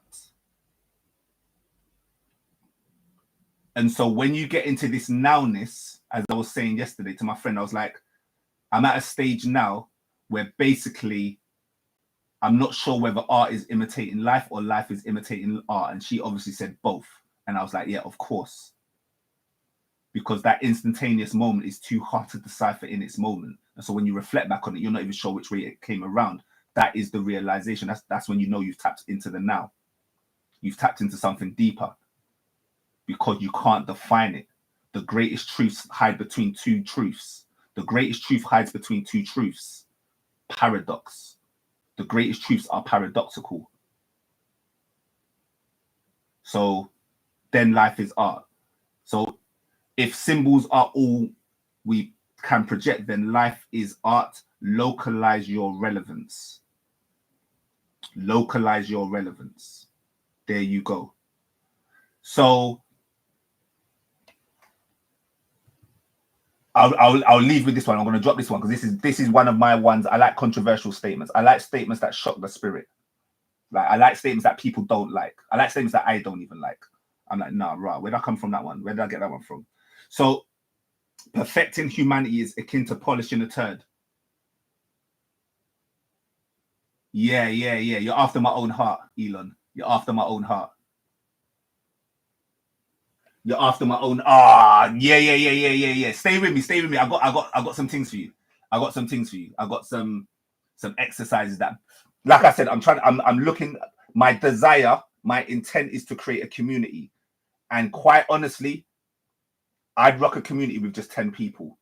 If I get the energy of 10 people, and we're actually about that work, that fun, like, you know, embodying some of these things these ideas that I'm talking about now. Like, this is my version of my embodiment because this is one of my gifts, speaking. But like, yeah. So anyway, my whole point is I'm looking to build a community. If I got 10 people, maybe even 5 in fairness, but definitely 10 people. Again, I'm looking to master the 10. That 10 number will just like set it on fire.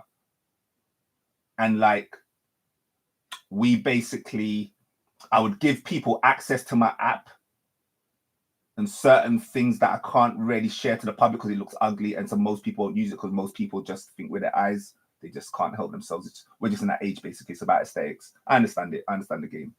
But I don't have time to make everything pretty. So here's the raw information. Can you work with it? If you can't work with it, then you can't work with it, is what it is. So I'm looking to build a community of, I don't know, there's not even a number to it, in fairness. There's not a limit of number, or a maximum number, but like something like 10 people. And I'd create a group, a working group. This is the key. You'd have to have the time to put in the work. And we would basically just explore this this idea of this creative universe, this idea of creation on a real proactive, intentional, magical basis. So obviously I'm speaking to the people in the chat because literally I'm seeing the synergy from the chat. But like, if anyone ever watches this video and they want to contact me again, go into my, what's that thing called again? Linktree. I've got all my details in Linktree. It's always in the description. So, perfecting humanity is akin to polishing a turd.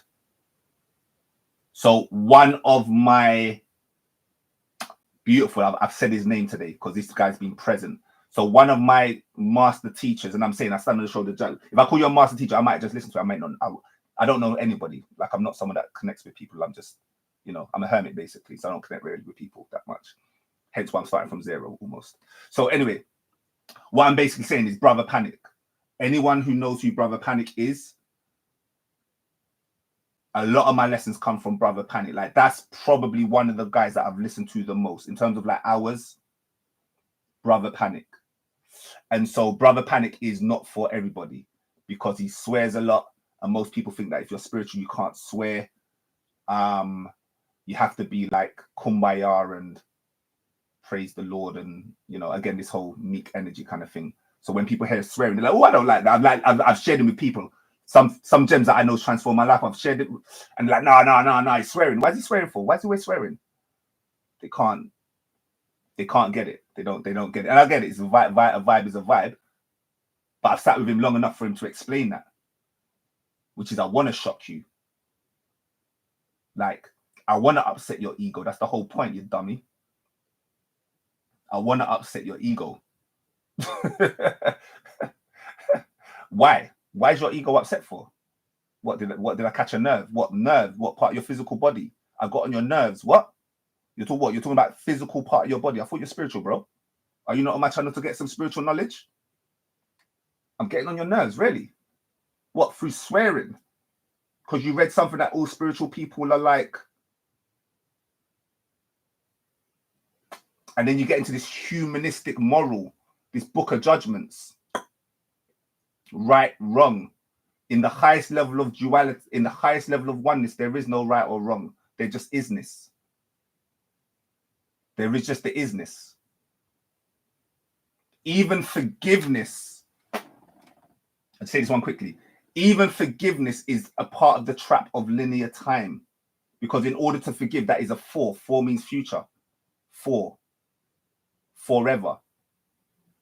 So even forgiveness breaks down. Even forgiveness sets you outside of linear, puts you outside of now time. Because you're having to use your hindsight or foresight. Well, hindsight, really. Someone did something to you, now you got to forgive them. Because you felt a certain way, because they got on your nerves or whatever. So I'm basically saying that I myself am probably, if I say for myself, I'd say 90% to 98%. The reason why this book ain't for everyone is because this book talks about only focusing on humanity to 2%. This book speaks about only focusing on humanity to 2%. I've read bare Buddhist texts that speak, well, not bare Buddhist texts, but from what I see I don't know where it came from, but I've seen it in a few different Buddhist texts. They speak about 90%. Focusing on humanity, 10%. This book's like 98%. Like, that's why it's so mind-blowing, because it asked me, it asked, its call to action was to push yourself to another level. That's why this book was so transformative, because I had read Buddhist texts before, but it was very nice. This book's not, it's nice, but just that ask, can you tap into 98% of, can you tap into your spiritual aspect of yourself in 98% of situations? Or being in the present moment where the gaze is only 2% outwards and 98% inwards. So if they said you were in your own world, it's like leave the world behind. Yes. So if you were into your own world, if you were in your own world, sorry, I'm saying you would get accused by humans of being in your own world.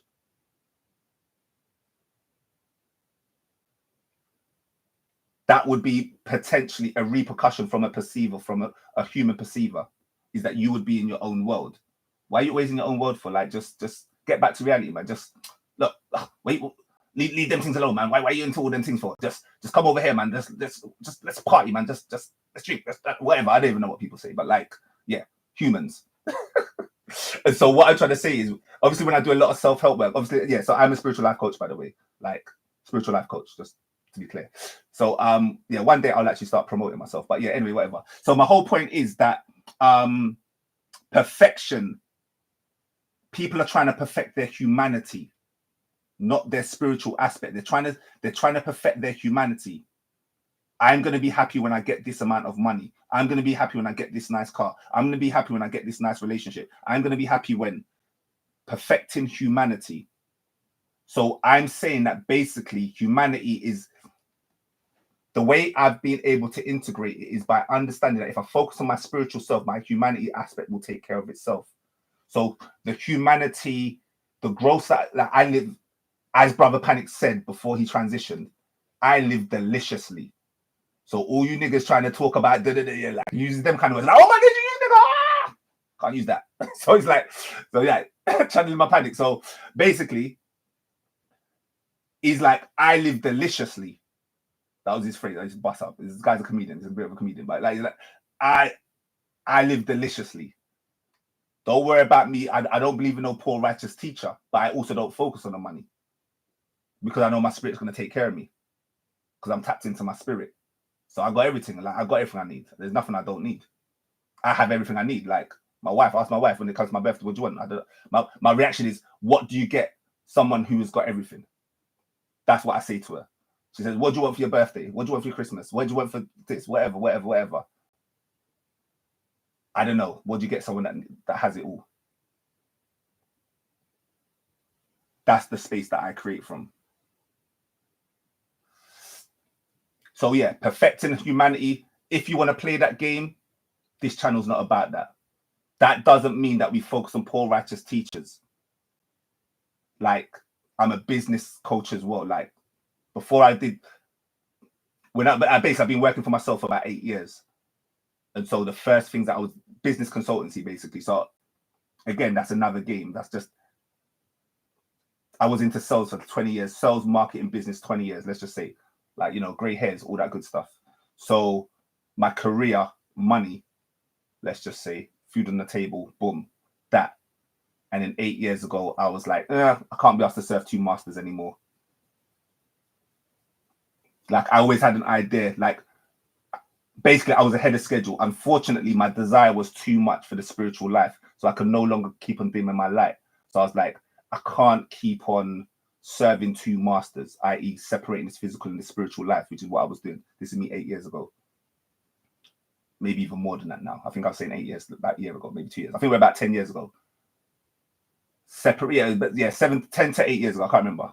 Time is funny. So anyway, separating 2 worlds. Again, I was living in duality, reading about spirituality. I've been into spirituality for about 20 something years, 20, I don't know, 21, 20 something years. I'm like 40 something years old, early 40s. So the whole point is that I wasn't putting into practice what I was reading,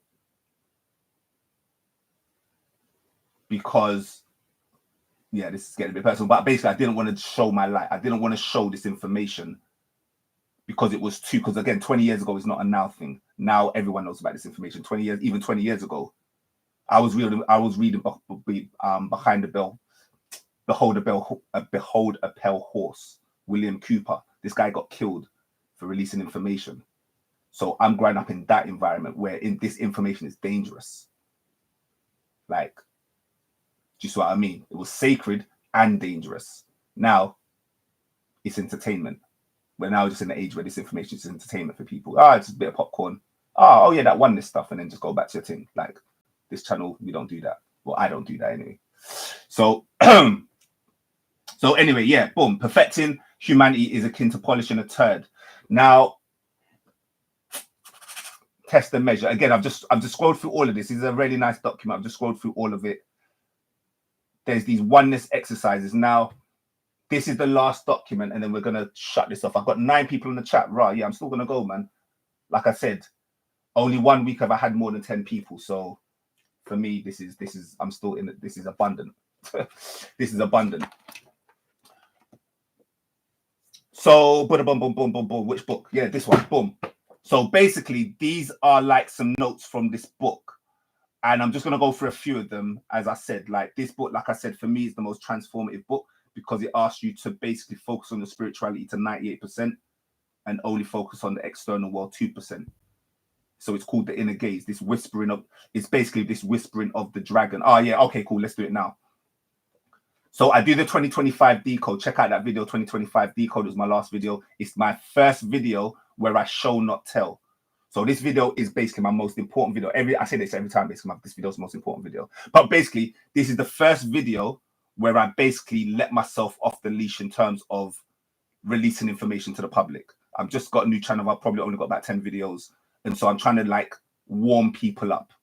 Like I've got a long-term vision. The vision is long, infinite mind, longitudinal wave. So anyway, my whole point is the video before that I first do is my first video where I talk about divination, because I've been hinting at it. You'll hear me hint at it in older videos, but I'm like, it's just not the time to just speak about it specifically. So 2 videos ago, I do divination. I'm over Christmas now, so I'm like, finally, yeah, boom, boom, boom, New Year's coming up, let's do it now. Then we basically break down 2025. Now, the theme of 2025 is more about a triality. It was more tapping into the triality energy with this number 20, with many numbers, but essentially number 20 is duality. Number 20 is duality. It basically means duality in one of these number codes, gematria, basically. So essentially, you've got this story of the snake. In mythology, you've got this story of the snake and the dragon and the eagle. And so the eagle is the as below, the ground animal. But we're thinking of a cobra. So this girl has a dream of a cobra the day that I've released my video. And I'm speaking about snake, the transformation. She also knows that we're coming into the year of the snake as well, but we're in the year of the dragon. We're in the year of the dragon. So the idea is for basically the as below, this snake energy, which is also a transformation, a shedding of skin energy, going into its Heru, its Horus, its bird energy, eagle, you know, the highest seer, the seer, the falcon, the vision. Yeah, eagles and falcons, they're always known for their vision, but flying high, flying closest to the sun. Icarus is all mythology. And we have that. And I'm basically saying that the dragon is the merging of the snake and the eagle. The dragon is the merging of the snake and the eagle. And so I'm explaining the dragon. So basically in this, I don't really explain the eagle too much, but I did explain this story in this video, and I do it a bit longer than I'm going to do now because, like I said, time, even people are dropping off, 7 people now. So, but it's cool, people are still here. Like I said, at the start of this live chat, I was like, I'll run it with 2 people. So that's how it is. So anyway, in this thing, because we had the year of the dragon, and then we're moving into the year of the snake, I'm breaking down, I just added the eagle in this relationship. And was like, well, this is the key to the transformation. And so I've got a personal connection to the dragon through, like I said, my astral travels. Like, I'm connected to the dragon. So this book, and I was connected to the dragon before. Yeah, I can't remember the history. Did I read this book first and then connect to the dragon, or which one? I can't remember which way around it was. But anyway, yeah, we've got the slideshow. I don't need to go for the book. We've got the slideshow with some of the notes. So sin equals missing your mark. The etymology of sin equals mark. Someone just said mark is March. Yeah. March is what? The beginning of the season. Yeah. Aries. The beginning of Aries. The number 1. Yeah. We need to be in oneness. Yeah. All right, cool. What is the mantra for Aries? I am. Yeah. Yeah. Yeah. Check. All right, cool. So sin basically is when you miss your mark. Yeah, 21. Again, that 21. Again, that 21. I've been talking about the 21. The pyramid. The 2 represents duality and the 1 represents the oneness and the transcendence, the whispering of the dragon. The 1 would be the whispering of the dragon, and the 2 would represent the snake and the eagle.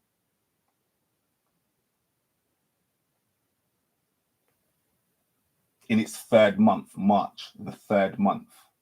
3. 2 and 1 equals 3. The 4th number on the Fibonacci sequence. Yeah. One day it will all make sense. Common. One day it will all make common sense. If you know, you know. So sin equals miss mark. Sin equals missing your mark. Sin equals missing your mark. I'm basically saying that the only thing that exists is the now. You missing your mark is breaking yourself from the eternal now, from the eternal presence. You breaking yourself from the I am. Now, I don't say sin is bad, but I'm just saying it is what it is. I'm just saying it is what it is. And that isness, We just go back to the classic teaching of the I am would be the clouds, would be the sky, would be the sky. And that break from the I am is that imagination, is the cloud. But you are also the creator of the cloud. You are the generator, operator, and destroyer. God, the Holy Trinity, generator, operator, destroyer. Excuse me. They would call the destroyer what? Sinful. Why? Because you've broken out of your present moment to go into these other areas of reflection, as opposed to emanation and revelation. Yeah. Not now. You broke from the now. You separated yourself. You missed your mark. You separated yourself. The devil, D-E, D, away. D means away. Etymology, D equals away. You separated yourself. They're basically saying that the devil is separated from God. He turned his back on God. He wasn't part of the divine code, i.e. the four. The destroyer. Yes, the destroyer. So I'm not even saying missing your mark is bad. That is an opportunity for growth. I'm saying chaos is an opportunity for growth, as explained in this physical literacy, in this spiritual literacy. And so this is me. So basically, I'm saying that this universe is probable. I just put this note in today. This weren't actually part of the book, but I just wanted to say that it makes sense when you understand that the universe is probabilistic. Only the now exists. This is just me. This is just how I see it. You don't have to believe it. Believe what you want to believe. Whatever makes your day. Day is deity. Day equals God. Day equals deity. Monday, moon, God. Yeah. Everything is a symbol. Everything is spiritual. So anyway, this book basically is centered around this central concept. So there is a central concept. I was going to get up in my notes. Did I have it in my notes? I just did in my notes. All right, cool. We'll just do it here quickly. So this is one of my books of this is my table of cycles. So this table works off of the cycles of one. Sorry, not one. This table works off the cycle of 2. This table works off the cycle of 3, 4, 13, and 24. These are my personal sacred numbers that I choose to encode the universe with. And I've obviously got the 7s at the back, as I've already showed you. But I didn't even put the 7s into here, just because it was too common. You just get that from the internet. Everyone talks about the 7s. So, so anyway, basically, all I really was doing, I'm just, again, you lot can copy and paste this stuff. Like, I've got too much information at the end of the day. Only 5% is going to do something with it anyway. Like, there's nothing to hide. We're in the age of over information. Too much information is what you can do with it. That makes a difference. Wisdom. How wise are you? Or how wise are you able to be? The wise only need a hint. So anyway, basically what we're saying is that when you are in your dualistic state or your trialistic state, i.e. the state you don't want to be in, you then become a master of rhythm, and you master the art of being master the 2. So the 2 is the not being in the now, this whole not knowing thing. Sorry, the not knowing thing. You've broken yourself out of the cycle in the now. Why? Because you're always looking to become something. Wait till I get this thing, I'm going to become this thing. So you've never lived a life. You haven't lived. You have not lived when you break yourself from the present. You are imagining. You're imagining your past traumas. You're reliving your past traumas. You're reliving your future aspirations. Again, I'm not saying these things are bad, but I'm saying, like, how much of your percentage, how much of your attention are you going to put there is what I'm trying to say. And the way I've taught in my Infinite series, if you check out my Infinite Design series, I'm saying use the past and present as a tool. Just understand that time is a toy. Time is a machine. Time is a tool. Time is a toy. That's the levels. Machine, toy, machine, tool, toy. So this becoming is always a thing that breaks you out of the nowness. The nowness is the being, the I am, the being, or even the be, the being, the be, the creation, the create. You're always doing things. You're always looking to do things. Why? Because you're a busy fool. You're a busy fool. You're always looking to do things. You can't sit still. You can't just chill. You can't just rest. You've always got to be busy because your mind is monkeying you. Hahnemann, the monkey mind. The chaos. And I'm saying, so in this note, I'm using chaos as a bad thing. I'm using the uncontrolled mind that is chaotic. I'm using it in its connotative form, in its new modern day form, in this particular inflection. You're a busy bee, basically. You're a busy bee. A busy bee, but rarely you can even argue a busy becoming. A busy bee coming, based on this metaphor, this symbol literacy. So the doing. So you're not creating from your center, basically. In the doing, you don't create from the center because you've broken from the present. And then you're focused on beliefs. Now, in the book, I've changed some of these words, by the way. I've changed some of these words. So they just use the word knowing. And they basically just talk about being and in this book, they talk about being and doing. And basically the whole key to this book is getting into the art of not doing. This whole book is literally centered in the art of not doing. And in the art of not doing, you tap into this 0 point energy. You tap into your true center, the true center. It's not really your true center. You don't own it. We don't possess nothing. Oh, that was my line. I haven't even written that one down because I said it in a video. I was like, what was that line I said in the video that I really liked? That I want to write down for my mantras. How can I lose something if I don't own anything? The reason why I'm so light-hearted is because I don't possess anything. Therefore, I lack nothing. I have no possessions. It's not my soul. It is the soul, our soul, we soul, Ek Omkar, we are one. I don't possess this stuff. It's not my cross to bear.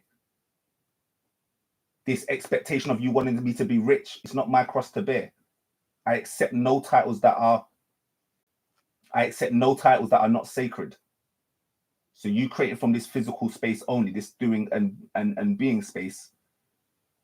That's on you, mate. Like, I'm highly flavored and I'm blessed and highly favored.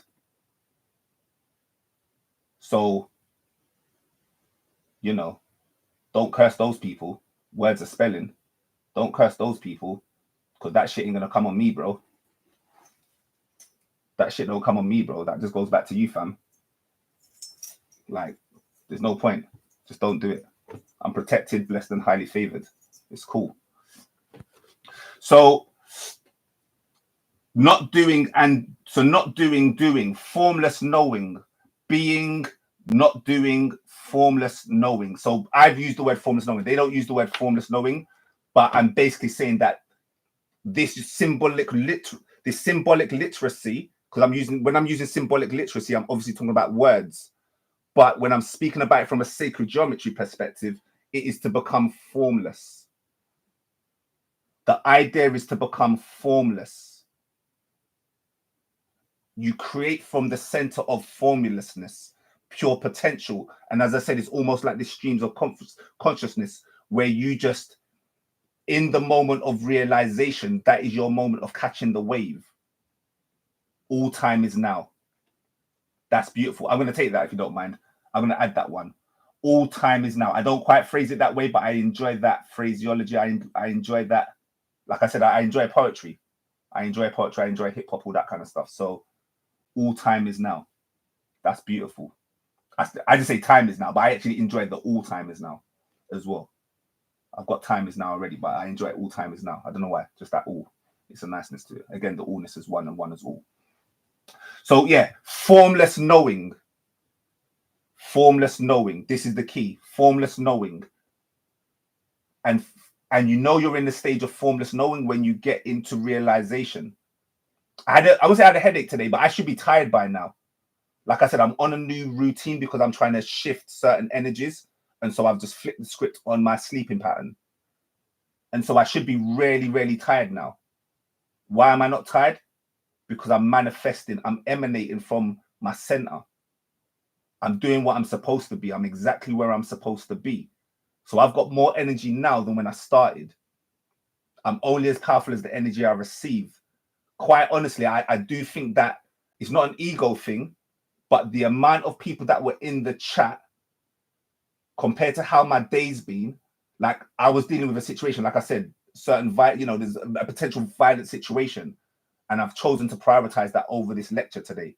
So these are like pre-built slides. I've not really created this. I created this time ago. I don't even know how long ago I've created this stuff. Like this stuff is just, I wasn't even sure what I was going to do today. Basically, I weren't sure what I was going to say today, but I don't mind. There's no light. There's no heaviness on my heart. I opened my laptop and within 2 minutes, I was like, okay, cool, we're going there. I read the signs. It was obvious. That's where we're going. I didn't give it a second thought. Do you see what I mean? I didn't think it. I didn't let then my monkey mind. I didn't just then let my monkey mind like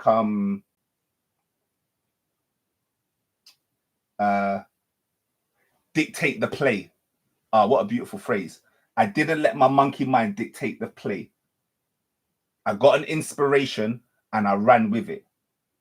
I could have easily been like, oh, I've got these. I could show you like I'm a business. Remember, I'm into business consultancy. I've got marketing plans that are like out of my ears. I've got business plans that are out of my ears. Like it's just stupid how big my business. I would say how big it is. It's like I can make it nimble and small, but it basically is intense. It's a lot. It's too much for me. Basically, I need a team.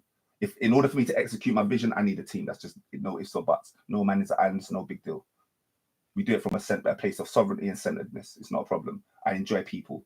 So anyway, yeah, formlessness knowing as opposed to forms. And yeah, so the formlessness knowing is me going with my intuition. That was the key. The formlessness knowing goes from me tapping into my intuition.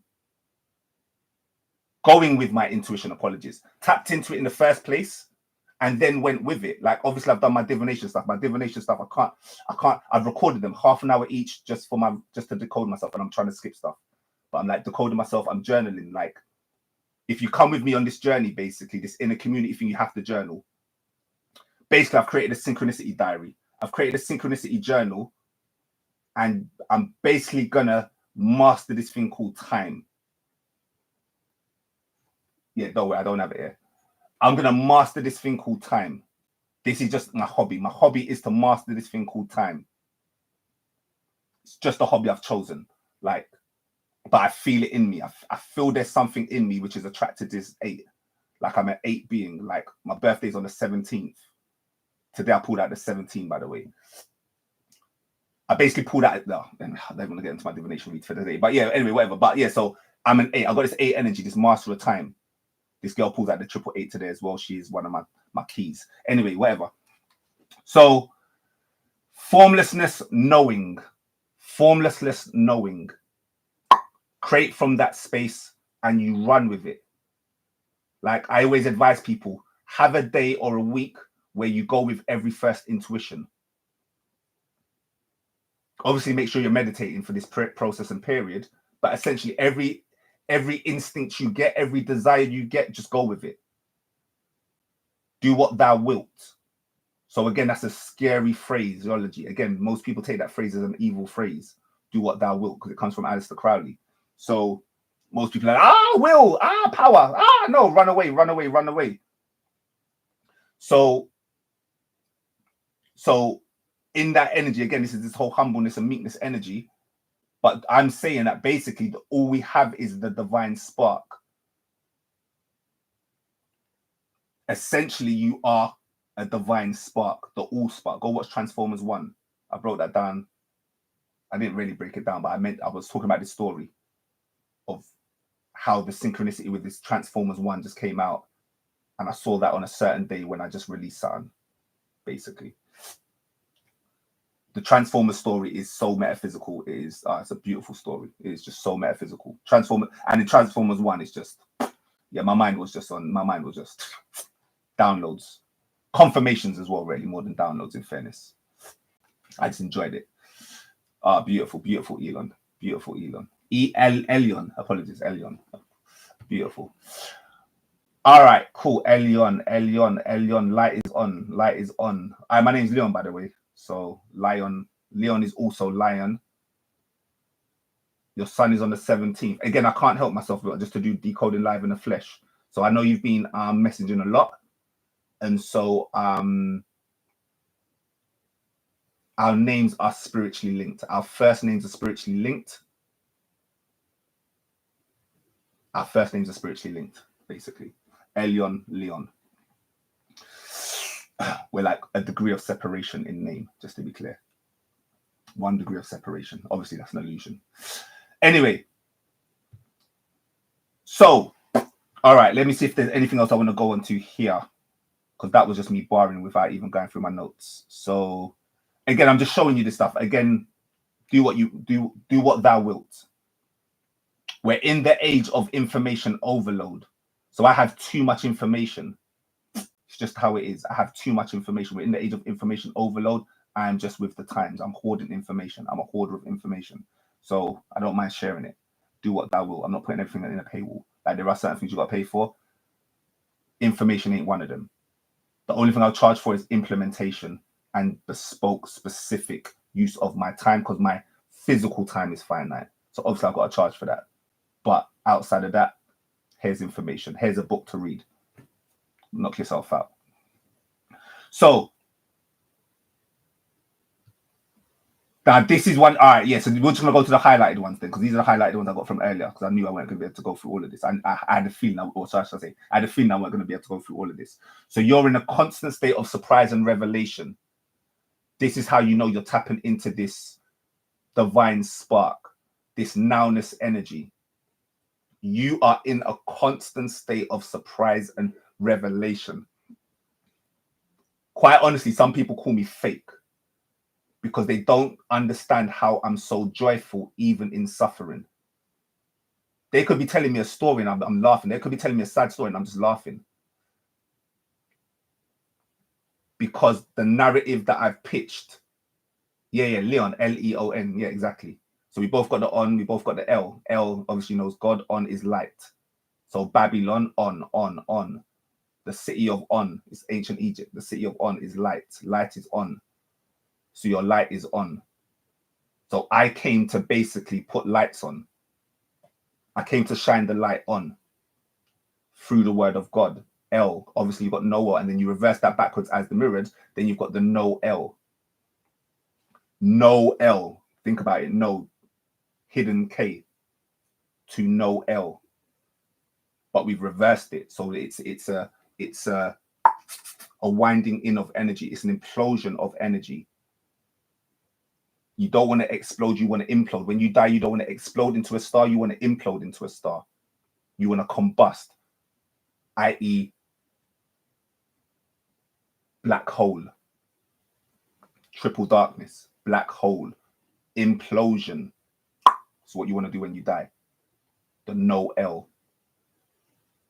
So I came down here as the Leon, but the universe is a mirror, so I need to also understand the no L as well as the Leon. Like, again, come to me for a name reading. Anyone wants a name reading? Like, that stuff is just me just playing. I'm just playing about that stuff. All right, cool. So you are in a constant state of surprise and revelation. I've said enough on that. Relevance and realization. This is the key to life. Relevance and realization. Your ability to bring things relevance, which comes through the art of creating symbols and meanings. Life is what you make it. Become a mean machine. Yeah, I've taught all this stuff in the Infinite series. I gave it all away for free. An 8-hour lecture that I used to charge for. I used to charge a lot of money for. I just gave it away for free. You can find it out online. Just knock yourself out. So To speak of the grace is to break the presence of the gift. Now, this one, yeah, this one just knocked me, even today, because again, I haven't read this in a year. So, to speak of the grace, this is the most difficult thing for myself. The reason why, because for myself personally, in my personal journey, I love sharing information. I'm a speaker. Like, my whole energy is speaking. Lights on, Leon. Yeah, my whole energy is Leon. It's my first name. That's my personality. Again, shines bright. This is my sun. Your first name is like your sun sign. Think about your first name being your sun sign. It's essentially it, basically. So the thing that people see in me, the thing I see in myself, is the lights on. I've always got an idea, that creative spark. This idea speaks to the art of grace. When you're in grace, that is when you're feeling the present moment. And it's basically saying to not speak. Keep with the silence. This is one of the keys to my meditation. This is one of the keys of how I yeah, beautiful. Yeah, of course. No doubt. Relaxation, that's rest, that's homeostasis. That'll be difficult to do unless you've done meditation or you've done at least the mental preparation to understand what is needed at that time of death. So your body can rewind its coil, re-snake its snake, so it can snake its coil in the Fibonacci sequence. Sorry, Fibonacci, divination, Freudian slip. So it recoils itself in cohesion, in a cohesive fractal implosion.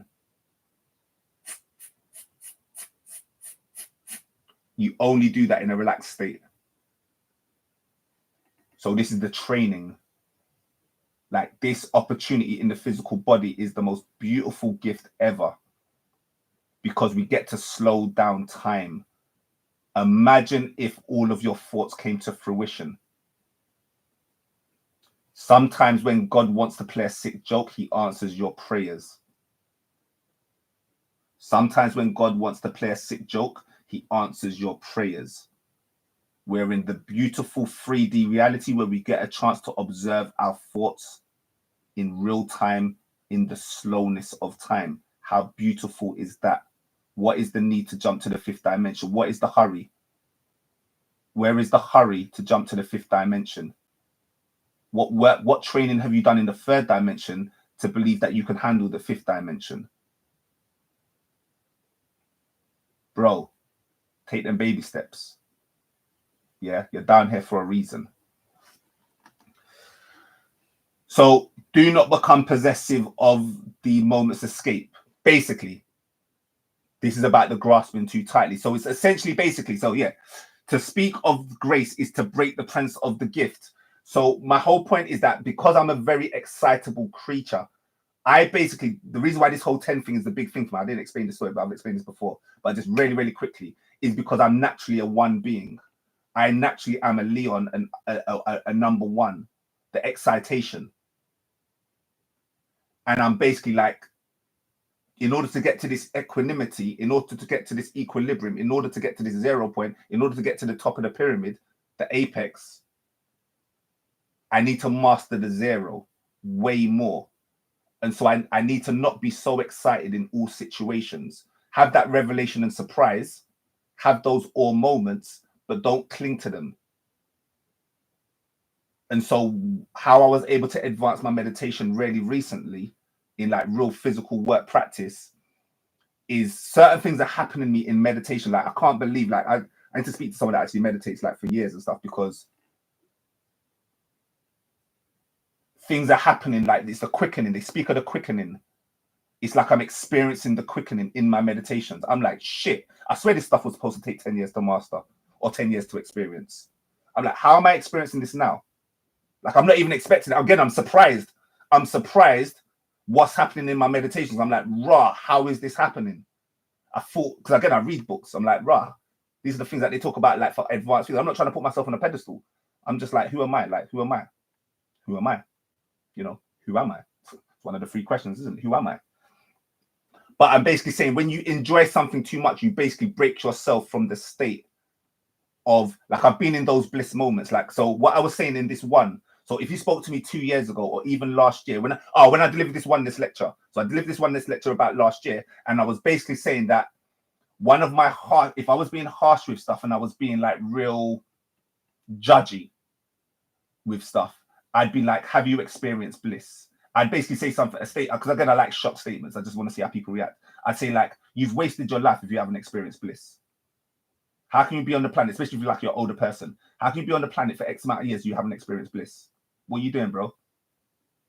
Because you can only experience bliss when you get to these high states. Anyone that's read, like, anyone that's looked at development cycles, again, I have my own development cycles. Anyway, whatever. So anyone that's looked at any maps of consciousness, you can just Google it right now, map of consciousness, power versus force.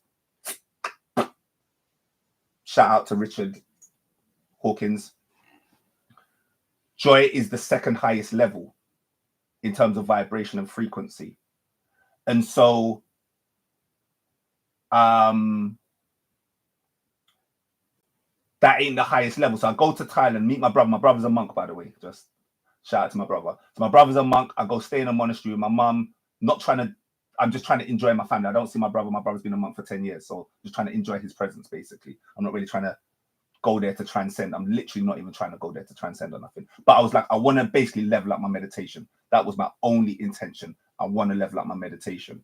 And so when I go there, on the 7th night, I'm there for 7 days. And on the 7th or 6th day, I then do my first meditation. Even though I said I had the intent to meditate, my actual stronger intent was just to enjoy my brother's company. And I was enjoying it so much, I just didn't even feel like meditating. It's just what it is. I went with it. So my whole point is that I speak to him about meditation all the time. When I speak to him on the phone, I just speak to him about meditation. And I basically met someone that meditates for 6 hours a day for the last 10 years. This is basically what happened. It was one of the most transformative conversations if I take meditation seriously, which I now take as an absolute priority. It's like I deprioritize meditation, quite honestly, in terms of my spiritual journey. It is no longer that is no longer the case. I prioritize other things. It's now a top priority. So anyway, I had this 2-hour conversation with someone that's been meditating for 6 years, so 10 years, for six hours every day.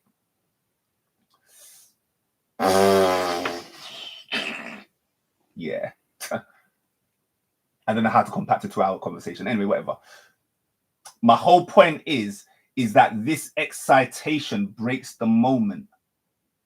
These excitations break the moment of the present now. You're like, oh my days, I'm enjoying this shit. Oh wow, look at this thing. Oh, look at this experience. Oh, I just saw this sacred pattern. Oh, I just got this this realization. Ah, let me write that down again. Think about all the stuff I've journaled. Let's look at the little snippets I've showed you, like 0.1% of the stuff I've got. That's like, look at the stuff I write down. So I'm like, I just got this epiphany. Let me go break this meditation and go write this epiphany, because I might forget it. I might forget. Now I'm not saying I'm doing that right now, but I'm just saying, like, that's an idea that could easily pop up in your head. Like, you've got this revelation from this meditation and I want to write it down. That is basically this whole idea of you speaking of your grace. To speak of the grace is to break the presence of the gift. And so the key thing in meditation is just to keep on staying with the moment, not to reflect on the moment. The reflection of the moment obviously is a hindsight, foresight thing, or more importantly, hindsight, or a review, a contemplation. And so that's why this statement is so big for someone like myself specifically, because my favorite thing is to enjoy all moments, is to enjoy bliss. I really enjoy bliss states, joy. Like, this is joy. And I can create joy as a creator. Like, I've learned how to create joy at any moment. So, but I'm like, there's a bigger game. The bigger game is to experience nothingness and non-perception. So in my list, even when you saw my thing, you see joy near the top, but this whole non-perception zero thing is actually higher than the one. So that bliss state is a oneness state. Just work with my symbol literacy, just because it's me explaining it. It will make it easier. I'm saying that bliss moment is it's experiencing the I am, the oneness. That equanimity, that balance, that ma'at is experiencing the zero. And I'm saying that zero comes before the one.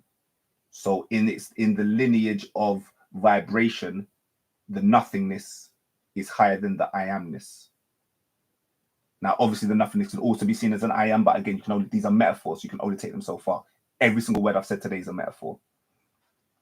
All right, cool. So was there anything else that I came to? I didn't even get time to read the whole thing. Like I said, I didn't really. This is all freestyle today. That's why the energy is like real loose. Because I'm not actually over prepared for this at all. But I've got that though. Cursory glance, 2% outside world, 98% internalized to see what we feel. So there's this line that I normally write, but I'll read it from just the title of the book, because I really love this line. It's actually in the title of the thing. I thought I even had time to write it down.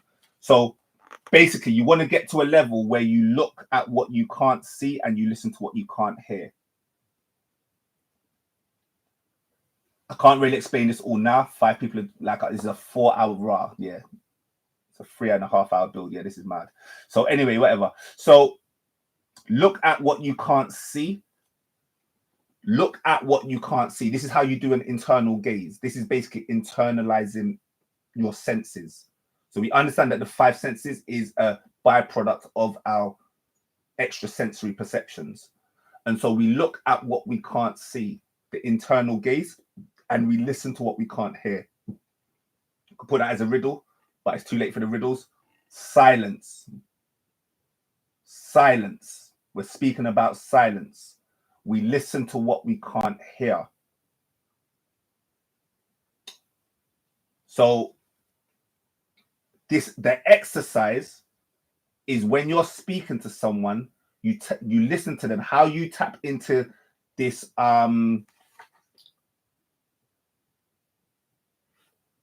all right, there's a word that this book teaches. There's this one word, I didn't even know what this word meant until I read it in the book. Like, I'd never even read the word before. It's called recapitulation. Yeah, let me just get it up for people. We're not going to do etymology. We're just going to basic dictionary. Recapitulation.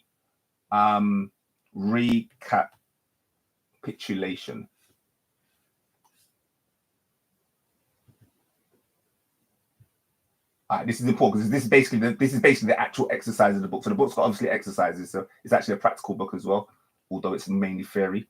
But there are about 4 or 5 exercises in the book. And recapitulation. All right. So when we're basically saying, so my brother, basically there's different monasteries. So my brother comes from the school where it's a 24/7 meditation. So this woman, they focus on intense moments of meditation in silence, doing nothingness, tapping into that nothingness. So this woman that had a 3-hour conversation with, that had 10 years meditation, she came from she was visiting my brother's monastery. She was a guest at my brother's monastery. She comes from a different school of Buddhism. I don't even want to butcher the name at this time of night. So I know it is, like, I can see it in my head, but I don't have to pronounce these words. These are Pali terms. So anyway, so she studies the type of meditation where you sit there and you meditate singularly. My brother studies the type of meditation where every moment is a meditation, whether you're sweeping. So they do chores for hours. They're doing chores for hours. They're doing their eating for hours. And every moment they teach you to meditate, whereas her school is more about intense moments of meditation to get you to this nothingness point quicker because you're doing it more intensely, essentially.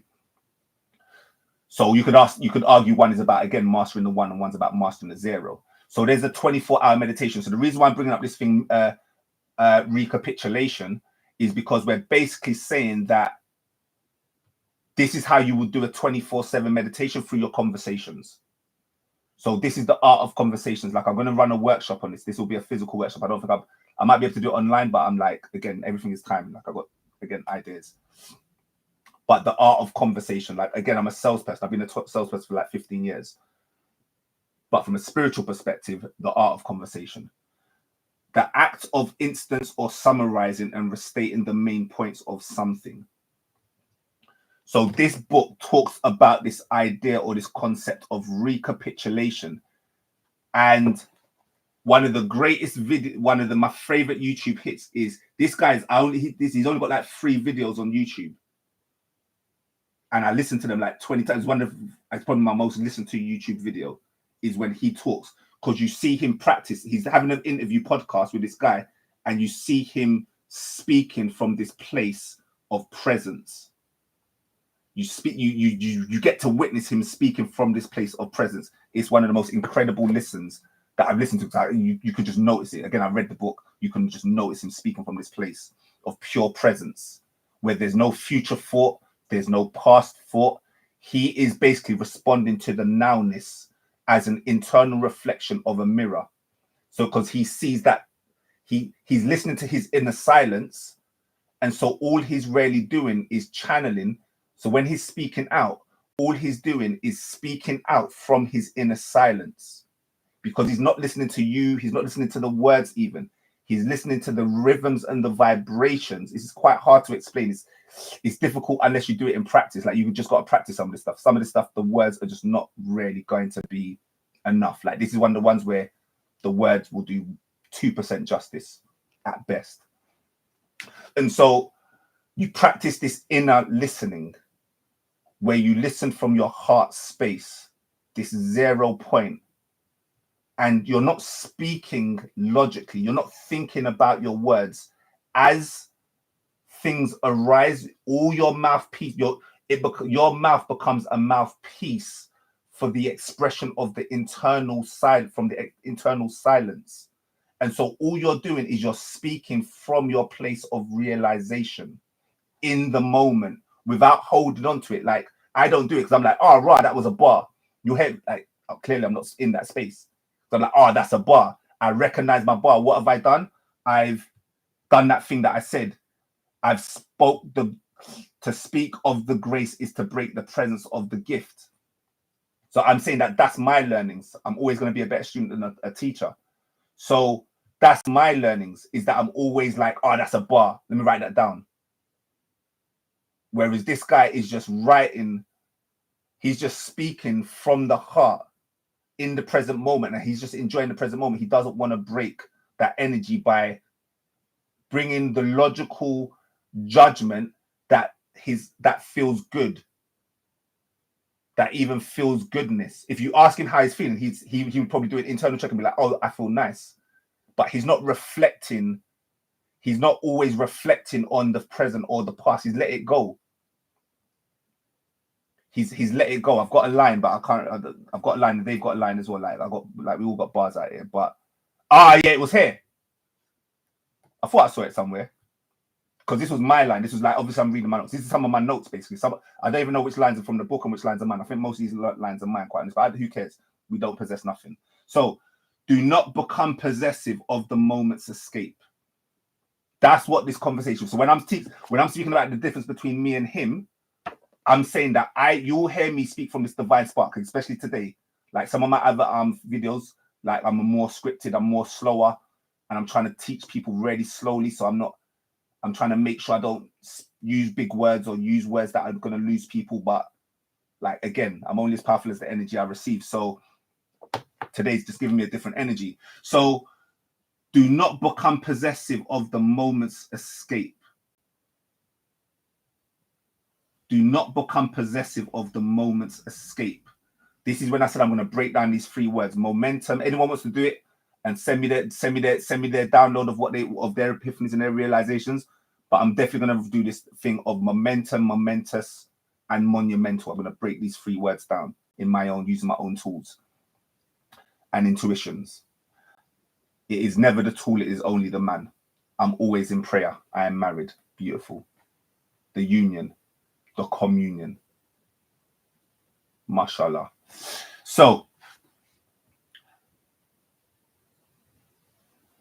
do not become possessive of the moment's escape. Absolutely key. Let me see if there's any more things I want to go through before I bounce. Only speak the truth of what I see. So yeah, it's just basically speaking to this idea of realization and this emanation, this realization. And so we're just speaking from our essence, speaking the truth of what we see as from our perception. We don't need to hold on it, because we understand it's just a partial light. There's nothing. Why would I need to hold on to something partial when I know it's not whole? I don't speak the whole truth. And so I understand this annoyance with people always speaking about my truth, my truth. I get it. Like, it's a bit cringy oh, that's my truth. It's like real sounds. It's like, especially again, it's the pollution, like, you know, woke, the original meaning to its now meaning, like, you know, connotation, denotation, old words, original meaning of words and new meaning of words. So I get it. So it's lost its value, my truth. But essentially, when I'm saying that, I'm just saying that in my humbleness of partial light and me being a refraction of light.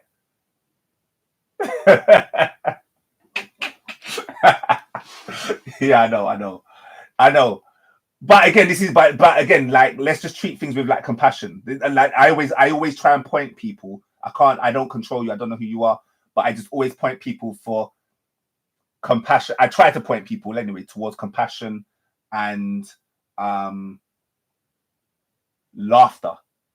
In my sometimes if I can't do compassion, I'll just do the laugh. Like I'm a joker, like innocent. I'll just go with the whole innocence thing. So I have this whole joke, this joyful vibe.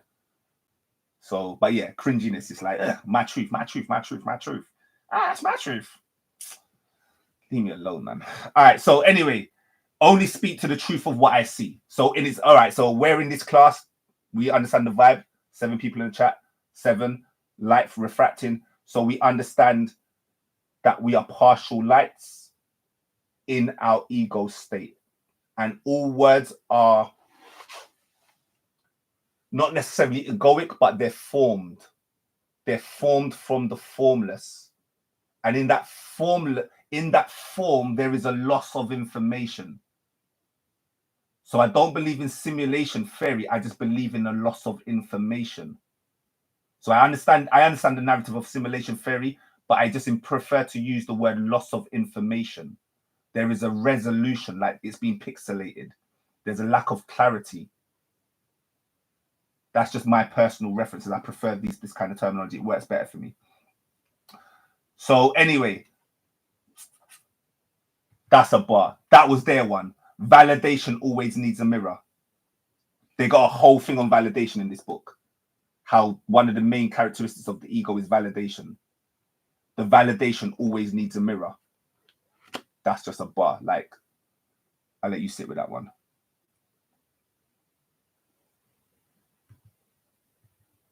Yeah, I must have read this one. I can't imagine that book wrote about that one. It must have been my one. A year ago, I was still writing this. I'm very happy I was even writing this a year ago, because this is like so relevant now. Become service to the uncontrollable chaos. And then basically what the art of being and not being does, what the art of being and not being does is it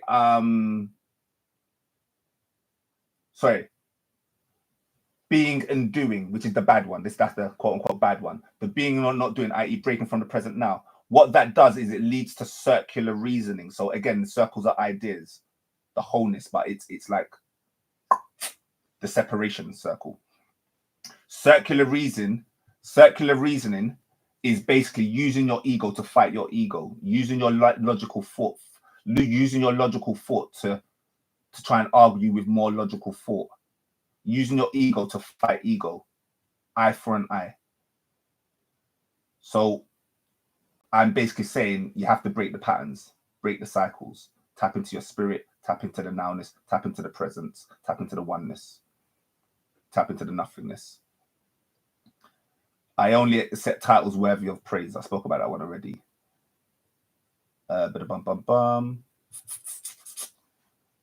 Now, this is the negative side of the snake. Are you a forked tongue? Obviously, we're coming up to the snake, so I saw this one. I was just laughing. I saw the forked tongue. Do as I say, not as I do. I actually wrote this one down today just because I saw this, just because I'm in the energy of the snake at the moment. So we were just looking at, okay. So my alignment. So again, I'm just talking about alignment of mind, body, and spirit. Alignment of mind, body, and spirit is I do as I say. And because that's so hard to do, well, then just say less, innit? Say nothing. Say less. Use less speech. Let your actions speak for you.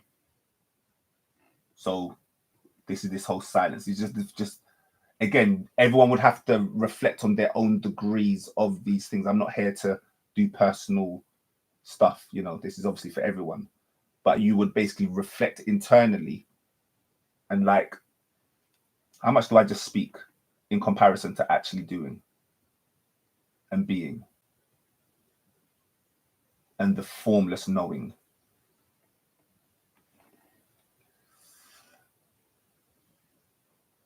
All right, I think this will be my last one for here, because there is one bar that I want to speak, because I've not really spoken about the quantum effect. So basically, I'm saying that what I'm speaking from is like a truth that's on a nice level, because I'm basically saying that this whole energy obviously taps into, this is a metaphysical conversation, not a physics conversation. I do enjoy like physics and stuff, like quantum physics especially.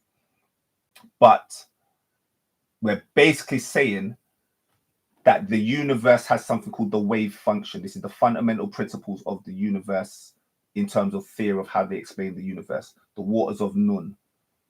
In all mythologies, they talk about the waters, creation being the waters. Every mythology that you can think of, Graham Hancock, shout out to Graham Hancock. So these waters scientifically are seen as waves. They call them waves, and there's something called the wave function. So the wave is potential energy, matter which has not, the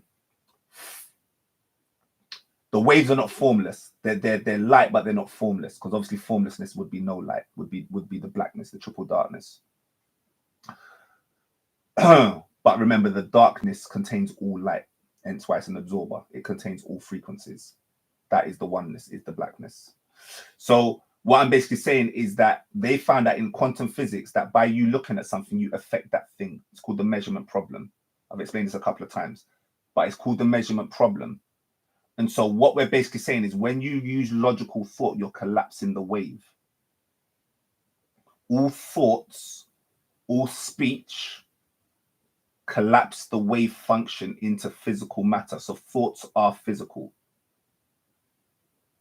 And so by you always focusing, by you always emanating from this speech, this figure of speech, by you creating these figures of speech and centering there from your logical thought, which was basically these books, these books of reference points, which you've based these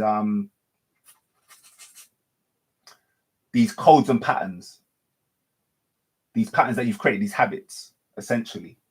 You're not allowing for the newness to take place in the nowness, because you keep on collapsing the wave too early. It's like a cake's trying to bake. There's a cake that's trying to bake. The universe, the ingredients, is trying to bake, it's trying to bake, it's trying to cake. It's trying to create something. And by you always interrupting the wave through your logical thought, you're not allowing creation to create. You then have like idolized the moment. And if you like hearing me, people, but you've idolized the moment.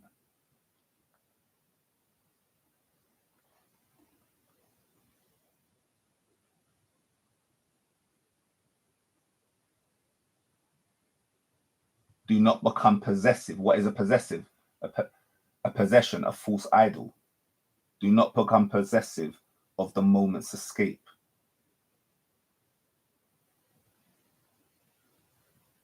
So I'm saying time has become your idol.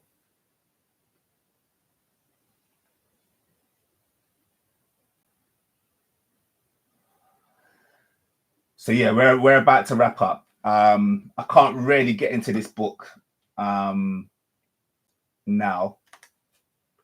Shout is all right. Shout if anyone's on the live. I don't mind going for another 5-10 minutes. If someone, I'm only as powerful as the energy I receive. Someone show me a heart in the chat, and I'll go for 5 more minutes. Again, I don't know if anyone, again, the laptop could be on and off or something like that. So yeah, I won't do this one long, but this is like another triality. This is another triality breakdown. But this book is more about mastering the zero, and this book is more about mastering the one. It does master the 0 as well, but it's more about mastering the 1. So I'll give you lot 15 seconds to someone give me a like. If not, I'll just wrap it up now and then we'll go. Or just let me know if you want me to continue.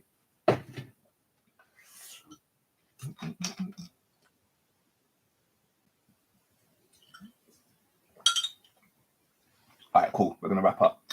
All right, wonderful. All right, so thank you, everyone. Yeah. All right, let's just close out. I'll do this in a few seconds. Yeah, I really have enjoyed this. And look at the time. Look at that time. Look at that time. So, yeah, divine timing. We move into the 9. The 1 and the 9 with the 0. Yeah. Yeah. You too, man. You too. Yeah. It's good to get some people up in there. Lion. Yeah. Yeah, that was my energy for today. I've never worn, I don't think I've ever worn this necklace, but yeah. There's certain things within my divination, within my charts, within my readings was about the lion today. So, well, it's been lying over it's been a theme. The lion has been a theme. The letter L has been a reoccurring theme over the past couple of days for me since I've started this like new wave. So yeah, wear the lion. Yellow's been a color. Wearing my gold today as well, kind of thing. So yeah, so thank you very much, everyone. Yeah, this was beautiful, man. Like I really enjoyed this.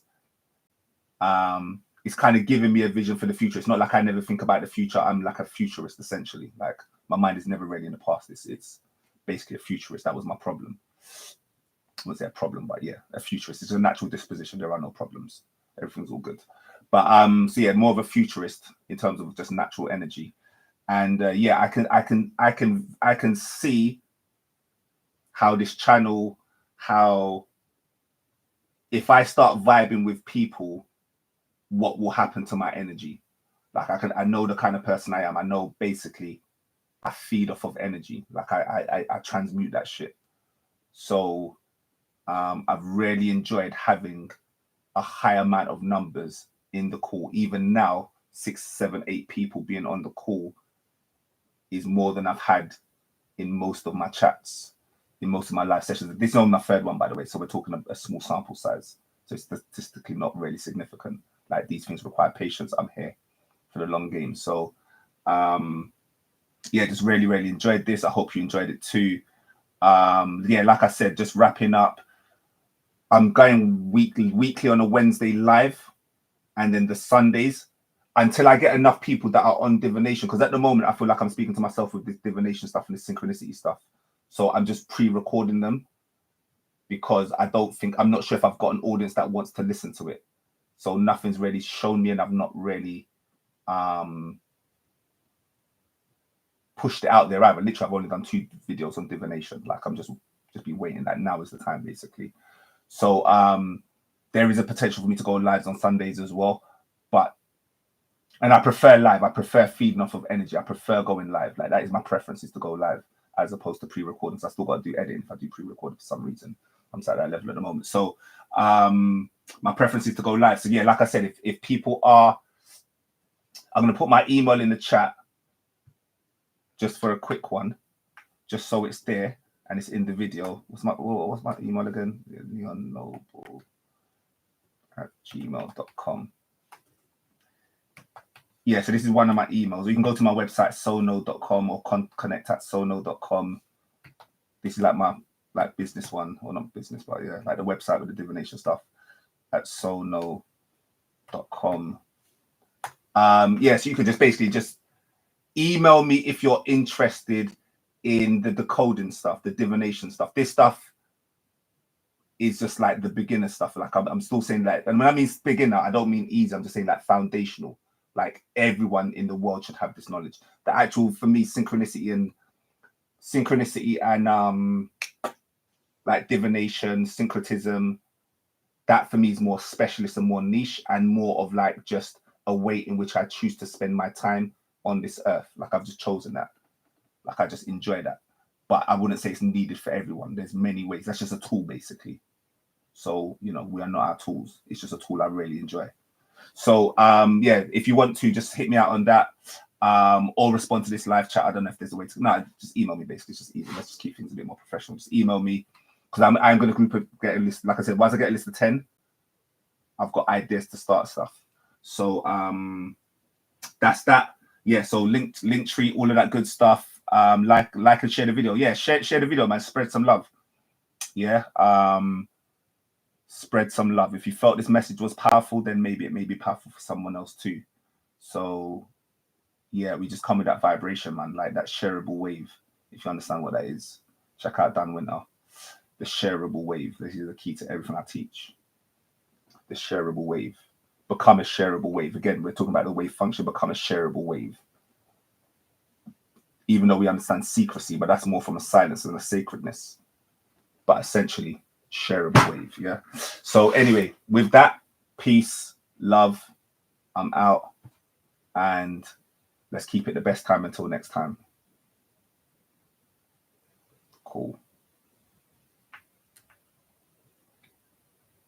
Do do do dun dun dun.